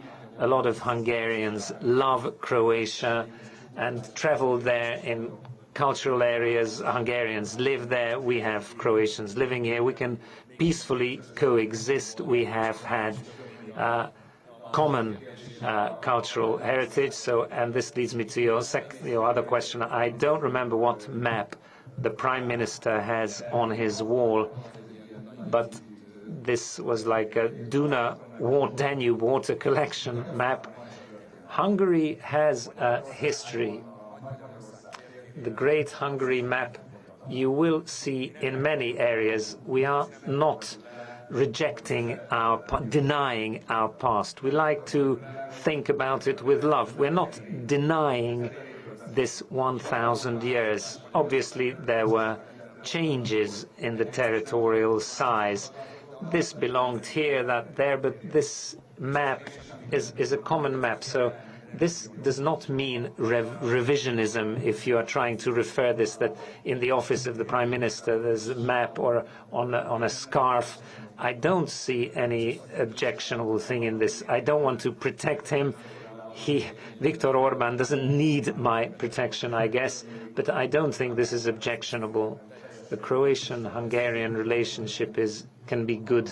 And if we are honest with the Austro-Hungarian monarchy, a lot of good things can be found. A lot of things developed in Dalmatia, in Croatia, and in Hungary. We Hungarians think back as a golden age. I'm sure we weren't faultless, and the other countries are not faultless, but let's look into the future and improve relations. Mr. Prime Minister Plenković, I hope we can create we both sit in the People's Party, so the negotiations are there, and I'll be happy to travel there, and we will invite your Prime Minister to Hungary. In the second row, from Slovakia, 360 TKSK. Media 360, independent media in Slovakia. I would like to ask you, you said you spoke with several leaders. Was Prime Minister of Slovakia, Robert Fico, among them? And if yes, what did you talk about? And the second one, during the campaign, Robert Fico said if Tisza wins, he expected relations between Hungary and Slovakia be worsened. Do you think so as well? Thank you. No, I didn't speak to Robert Fico. I guess they issued a communique, well, if not welcoming, but they are accepting the results and they are ready to cooperate and negotiate with the new Hungarian leadership. I can say similar things as to Mr. Vučić. So campaign support, let's take it as that. They are allies, close allies, perhaps too close allies with Viktor Orban, and they will remain as such. But the Slovak and the Hungarian Prime Minister must strive for the best possible relationship. And I said this clearly. It doesn't matter whether Mr. Fico or your president, what he thinks about the world, what party group they belong to. The several 100,000 Hungarians living there, this is an unavoidable thing. Even if I didn't want to, I would have to be in a good relationship with the Slovak leadership. But, and there is a major but here, but in order to be in a good relationship, that we can move closer the two opinions in a V4 cooperation or through bilateral or in the economic, cultural or any other area, we need to settle certain issues. It is not acceptable. It doesn't matter whether it's Felvidék, what the Slovak media is taking up. In 2025, it is not acceptable in the EU that from European citizens, they take away their land and they don't pay for it because they have Hungarian origin, that they differentiate between Slovak and Slovak nationals in 2026 is not acceptable. And it is unacceptable that the Slovak parliament and then the Slovak president signed, which said that you can go to prison if you are a Slovak national with Hungarian origin who dare to criticize the Beneš statement. Some people don't know what it is. Hungarians and Germans collective guilt, collectively punished. These were legislation in Czechoslovakia and Slovakia. Slovaks took it over, and they are still in effect, it is said, but around accession, Slovak leaders said that it's just historical remnants. But now we found out that based on these remnants, they take away the land of Hungarians without anything. And the majority of Slovak people think similarly, I think. So there's a good relationship between Hungarians and Slovaks. They can peacefully coexist. They would like to live in prosperity. They would like to work together, create companies. There are many mixed marriages. And then politics comes along and uses this hatred and tension between Hungarian and Slovak or Hungarian and Romanian. So this era is over. This was the 20th century. Everyone should notice that we have gone past this. I will do my utmost to have the best relationship with the Slovak leadership, but we need to settle these. And here we have to be clear. I don't think we should strike bargains in this. So people shouldn't go to jail because they say their opinion, that they don't like a package of legislation where their grandfathers or great-grandfathers collectively were blamed, their land was taken, their houses were taken, they lost their homeland, they were forced to move out of the country, they were uprooted. So if something belongs to a historical past, it should belong to that, and it shouldn't make more difficult to these Slovak nationals who have Hungarian origin. They have the same rights, they pay the same tax, so no differentiation should happen with them. And If this is granted, we will have the best relationship. If this is not there, we will still have a good relationship with the Hungarians in Felvidék. Robert Fico is a tried and tested, experienced politician, so I hope we will be able to come to compromise or agreement. So Danish television reporter will get the opportunity now to put his question. Danish television. And, first of all, congratulations on your election. I'm Jesper Steinmetz from TV2 Denmark. This kind of press conference has been unheard of for 16 years. How are you going to make sure that freedom of press is restored in this country? What are you going to do with all the state-controlled or state-owned media? I mean, how are you going to make sure that they also adhere to normal European standards of freedom of press? And then secondly, allow me a personal question. How did your 3 sons react when they realized that daddy is going to be prime minister? Thank you. Thank you. The first question, the freedom of press. Világosan elmondtuk. I'm happy to speak about this, and the Tisza government ministers will be available for the press. It's not going to be once a year a controlled international press conference. We are thinking, we have a different mindset when it comes to the relationship with the free press. We're not building a propaganda machine. We're going to dismantle that. It will be enough to have 1 or 2 government spokesperson. I spoke clearly in the campaign. The several hundred billion foreign taxpayers' money that they pay for Hungarian healthcare or roads, the Orban government put it to lies, a propaganda machine. Through state companies, media outlets were financed. I forgot to say one thing, though. Even though we achieved this fantastic result, we got the most amount of votes, so I, as the leader of the biggest opposition party, for 1.5 years, they did not allow me into state television. Not once. This might sound unbelievable. So 300 lies people heard every day. The state media lied in the morning, during the day, and in the evening. They didn't allow me once to this television or to the big commercial televisions, TV2, Hír TV. So 70–80% of the media market was related to the Orban mafia. They didn't allow me in. Night and day, my family, my colleagues, they were insulting us. Crimes were committed against us, and we achieved this despite this. If this was not the case, Fidesz wouldn't have received 10%. So thank you very much for Hungarian people that they were not misled, and they were laughing at the propaganda. It was so stupid. It was so many lies. Hungarian people were laughing. They created a comic, the Fidesz people, from state money that is insulting me all the time. No Fidesz voter bought it.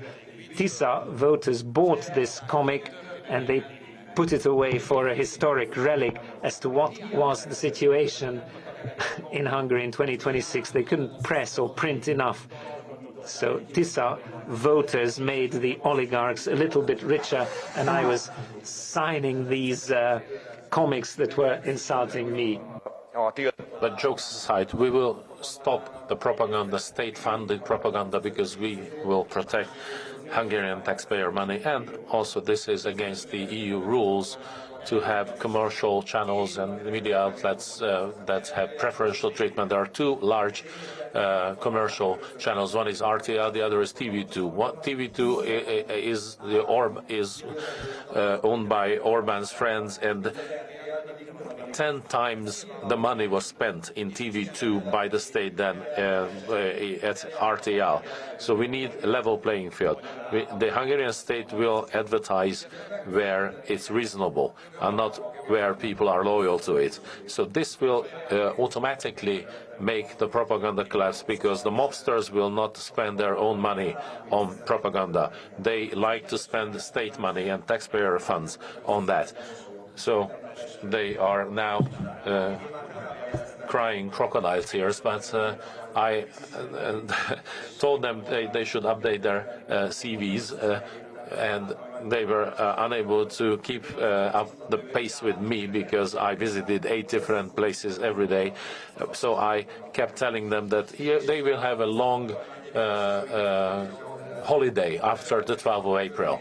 So one of the first measures will be to stop the news broadcasts of the public television and radio.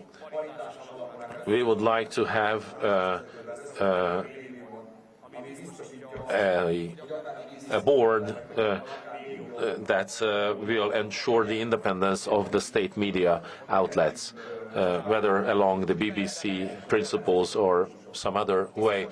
To have during the TISA government, opposition party leaders will be interviewed by the state media, and if the propagandists have a sense of humor. So this morning, the public media television invited me to go into their studio for a live interview, but I'm not going to accept. And Anza from Italy. The floor, Valentina Brini from ANSA Italian News Agency. Have you already... Sorry, I forgot one question. My 3 sons. Elfelejtettem az egyik kérdést.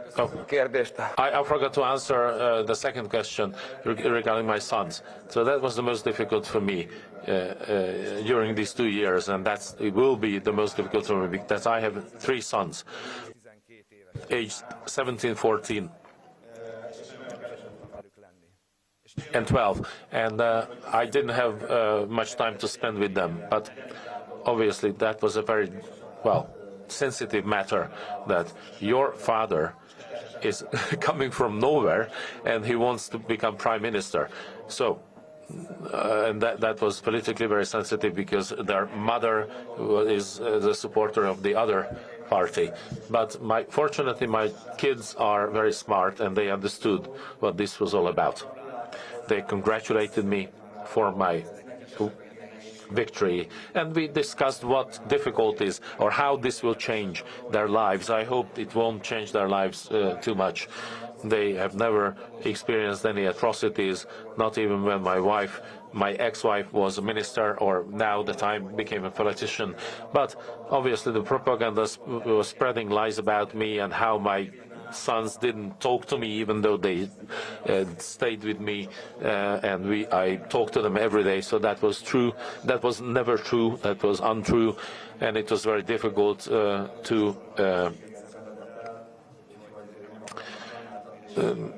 live with. But I'm very grateful to fate, and also to my ex-wife and my sons.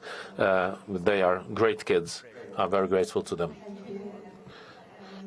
It's just a quick question. Have you already spoken with Prime Minister Meloni, and also given the closeness of Prime Minister Meloni and the Vice Prime Minister Salvini with Viktor Orban, how do you think that the cooperation with the Italian government will develop? Many thanks again. Grazie mille.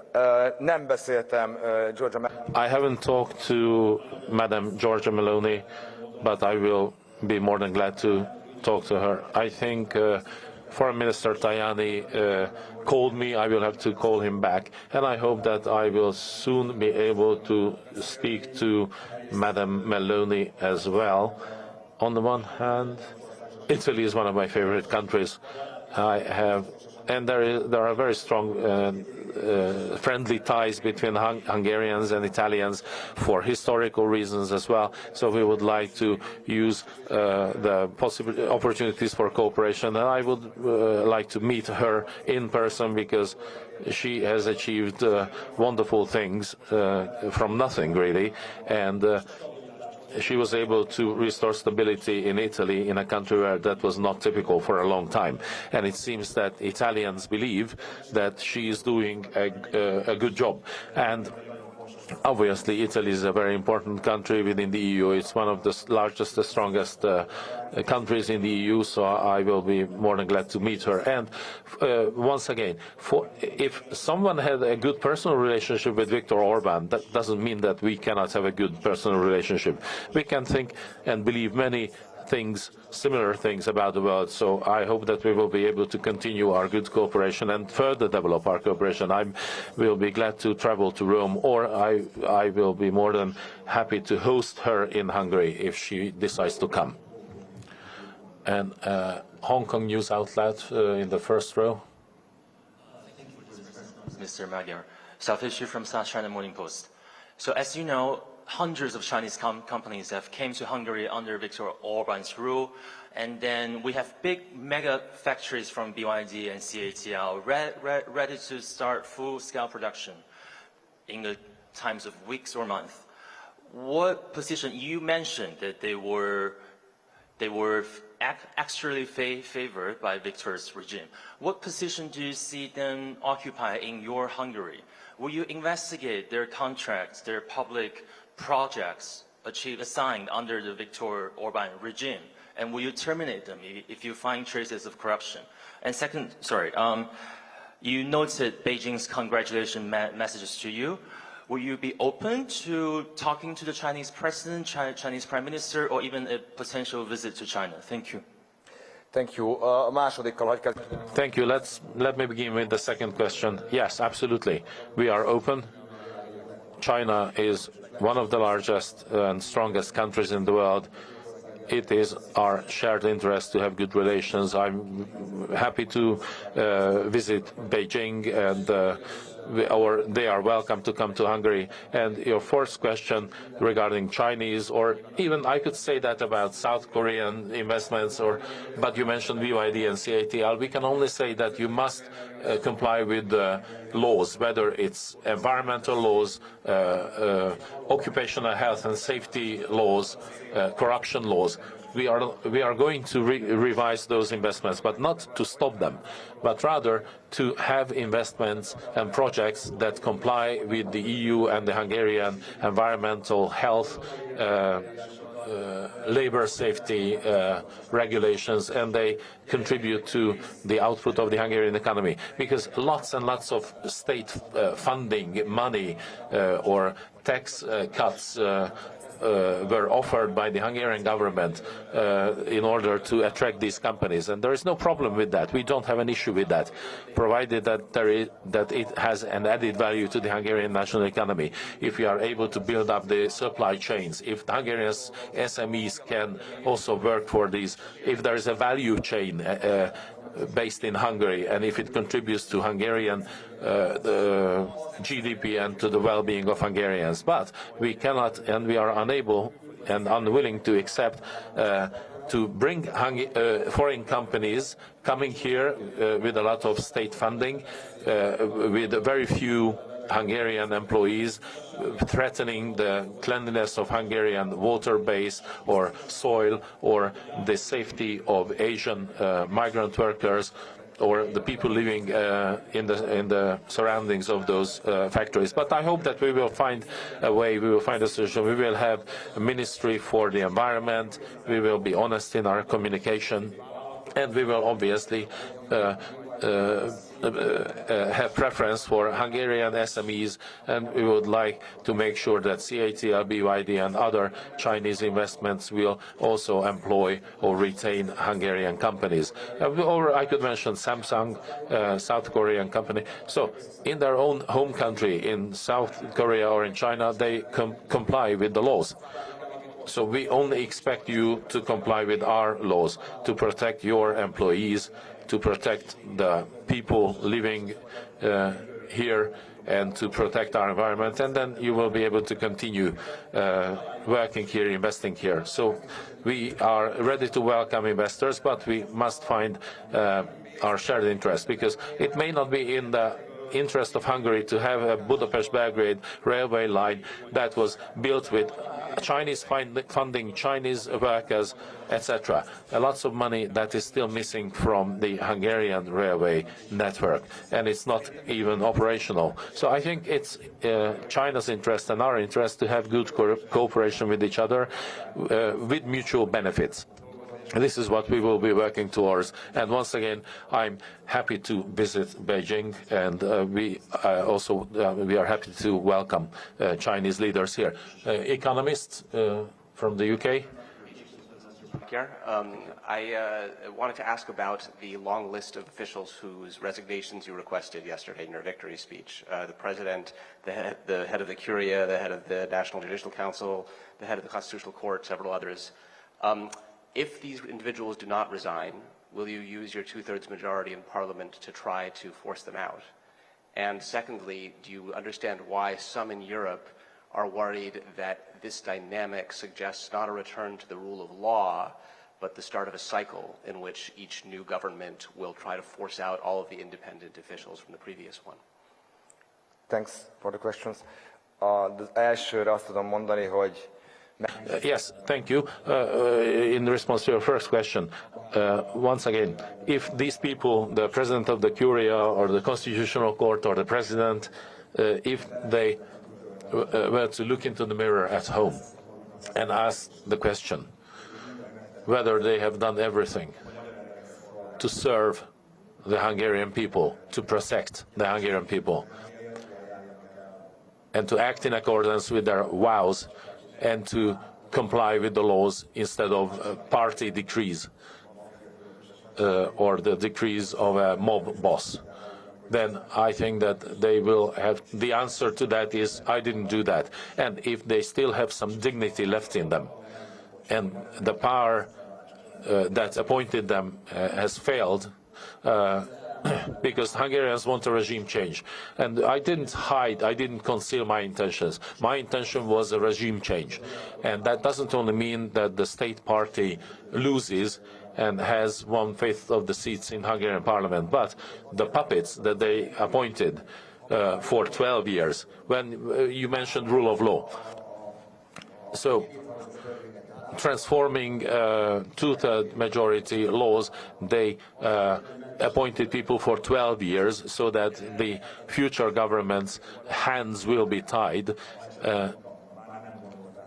if they were to lose, even though they didn't expect to lose, obviously.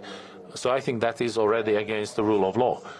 But I also explained it clearly that we are not going to take measures against the rule of law in order to restore the rule of law, but rather,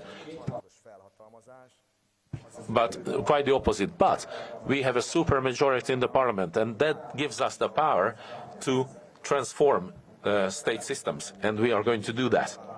So my answer is yes to your question, and I don't want anyone to be fearful, or as you mentioned, that we are starting a cycle and then every new government will fire the appointees of the previous one. But no, it is, personally for me, it is important to limit my own powers as Prime Minister. And I, as the president of my party, we've been discussing that with my colleagues, and there is a list of 63 measures that if I were to commit any of those 63 things, they should make me resign, because I'm not here to get rich and I'm not here to rule forever. And the TISA's experts are all experts who have achieved things in their own lives, such as István Kapitány, who was the global vice chairperson of Shell.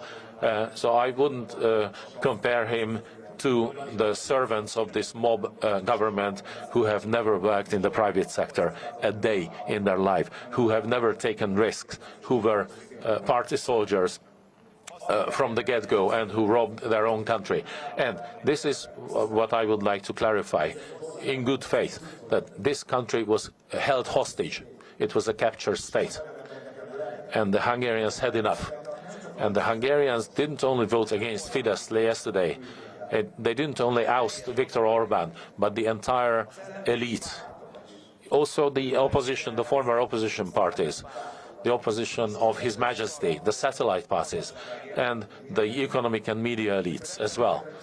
These people held the country hostage for 20 years. In 2004, when we joined the EU, we were front runners, but now Hungary is the poorest and most corrupt country in the EU. Yet I am a lawyer and I will never take any measures that go against the rule of law. And you will just wait and see. But I do expect these puppets, I personally and millions of Hungarians, to take responsibility for their action or inaction, the personal responsibility for being part of such a mafia, a mob. Thank you. And then in the first row, BBC World Service. How much? Regina Vaidyanathan from the BBC World Service and BBC News Channel. Prime Minister-elect, you say you're not going to call the US President, but if Mr. Trump calls you, what will you say to him? It depends what the question will be and what the topic of the question will be. Possibly I would say I'm happy that you called because the two countries, the US and Hungary, are strong allies in NATO. We are important economic partners. Hungary is an important partner of the US, and I would say that we are ready to further enhance this close alliance and to use all opportunities. I would invite the President for the 70th anniversary of the October Revolution on the 23rd of October. Here, Kyoto News, Japanese news agency, would like to ask a question. Yes, there in the middle. Congratulations. Kyoto News, Japan. My question would be, during the Orban government, foreign policy's main pillar was the Eastern opening. How is this, if this were to change, how would this influence Hungarian-Japanese relations? Or, I'm asking on behalf of other Asian countries, will this change in the future? No, it will not change. We have said this several times. What is good, what is functioning, we will keep. What needs to be repaired, we will repair. So we spoke about corruption, that we are going to cut from it. But Asian countries, most important could be most important economic partners. So it's our interest, it's their interest for this cooperation to continue. We do not foresee any change, but we will always say that we are members of the EU. This is our system. If in the EU there is a decision that goes along the lines of European interest, we will follow that. If that goes against some other interests, well, we are part of the European club. Asian countries are part of other systems of alliances, but I think these can be reconciled. We are open, and I'm very happy to negotiate, and our economic minister will be happy to talk to all the investors from Asian countries. So I think he did it when he was global vice president of Shell. In the gentleman with the blue sweater. I'm from the Telegraph of London. You're a conservative gentleman. You're a former member of Fidesz.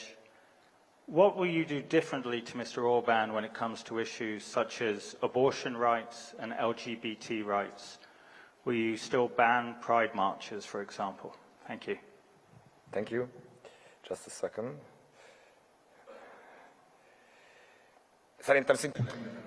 I think I am different to Viktor Orban in everything. Sometimes I hear about these fears that we are similar in many things. No, I don't think so. They say I speak almost as good as he does. I think I speak much better than him. My perseverance is like his. I think I'm much more perseverant. I think we showed this in the campaign. But to answer your question, We are different in many things. I said clearly last year several times, freedom of assembly, everyone has the right, full stop. Everyone can use this right in Hungary.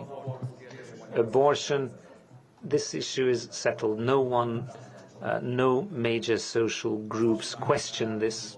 We also clearly said that according to TISA and the many million Hungarian people supporting it, everyone lives with whoever they love as long as they do not violate laws and they are not harmful to others. And I think everything is in this without having to explain any of the details. We are different in everything. Let me emphasize here, I am not away from my sons a lot. I didn't give up my good life to be a Fidesz, to build a Fidesz light and an Orbán Viktor too, no. But so that tens of thousands, hundreds of thousands of people can bring free Hungary. Yes, I'm conservative.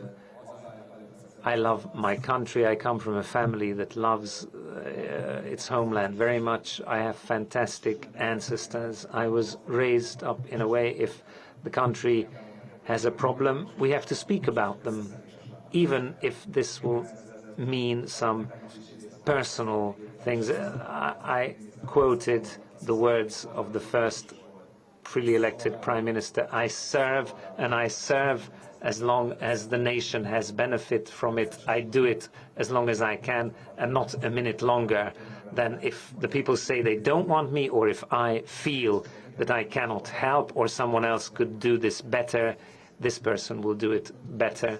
We have 5 minutes remaining. We have time for 2 more people. Irish Times in the middle, so the microphone is approaching you. Thank you. Alex Follardy, Irish Times. On the subject of migration, could you clarify something for me, please, Prime Minister-designate? You have said you reject the EU's migration pact. Does that mean simply the settlement of people under a quota in Hungary, or does that mean also rejection of the payment of a solidarity contribution as an alternative to accepting migrants under the quota? Thank you. Köszönöm szépen, mind a kettőt elutasítjuk. We reject both, but there is a third solution that several countries apply, a third solution in the migration pact. Defense capabilities of other countries, the country takes part not with money but by sending border guards, by police officers. Hungary did this in the past, and the TISA government will continue to do this because this is a joint European interest. We're not paying money, and relocation we don't accept, but we are not alone with this in the European Union. And we only have time for one last question.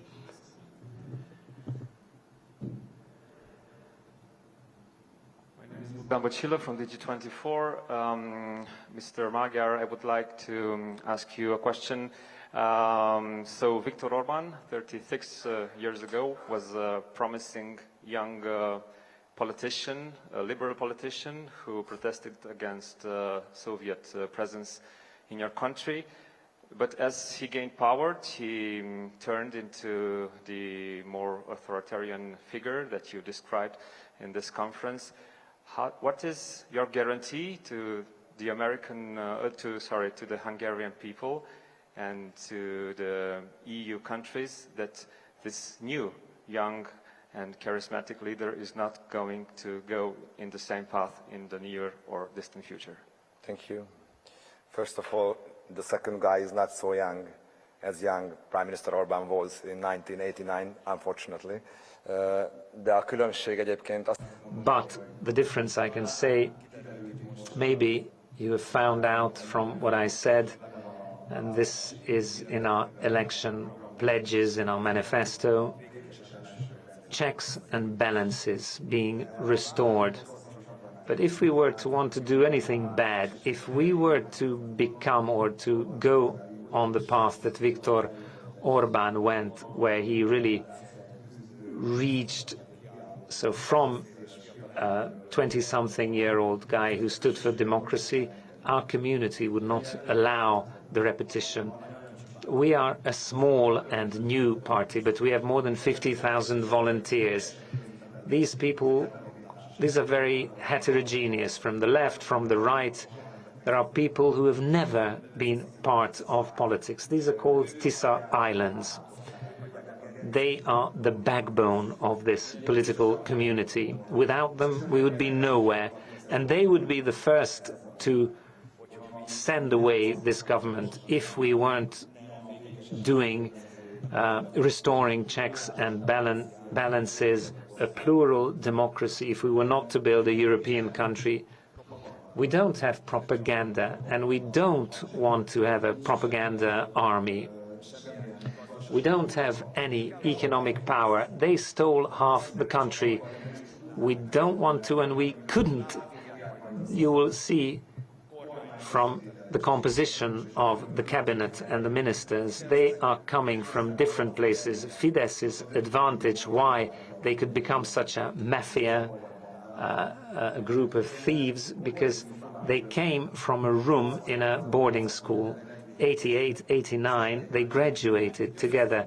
They know each other's sins. They were a gallery, a bunch of people who knew each other, and they built up this mafia state.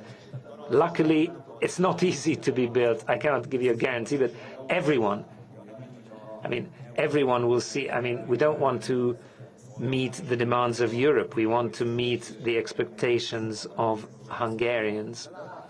Everyone will see from our first steps we will carry out the program that is accountable. Fidesz has not had a program, no written program for 16 years. I don't know if there's a European country, a party goes to elections and the Prime Minister candidate is for 20 years not daring to attend a debate with the challenger. He was hiding from me behind his 86-year-old father, and I think someone who is a thief, who doesn't have courage, they're not interested. But everyone will see from the decisions of Tisza, we want to build a democratic rule of law country, a plural democracy. We will build a country where every Hungarian can count on its country, where there's a national minimum, protection of children, respect for the elderly, protection of public funds, sanctity of private ownership, a country where we need to unite Hungarians.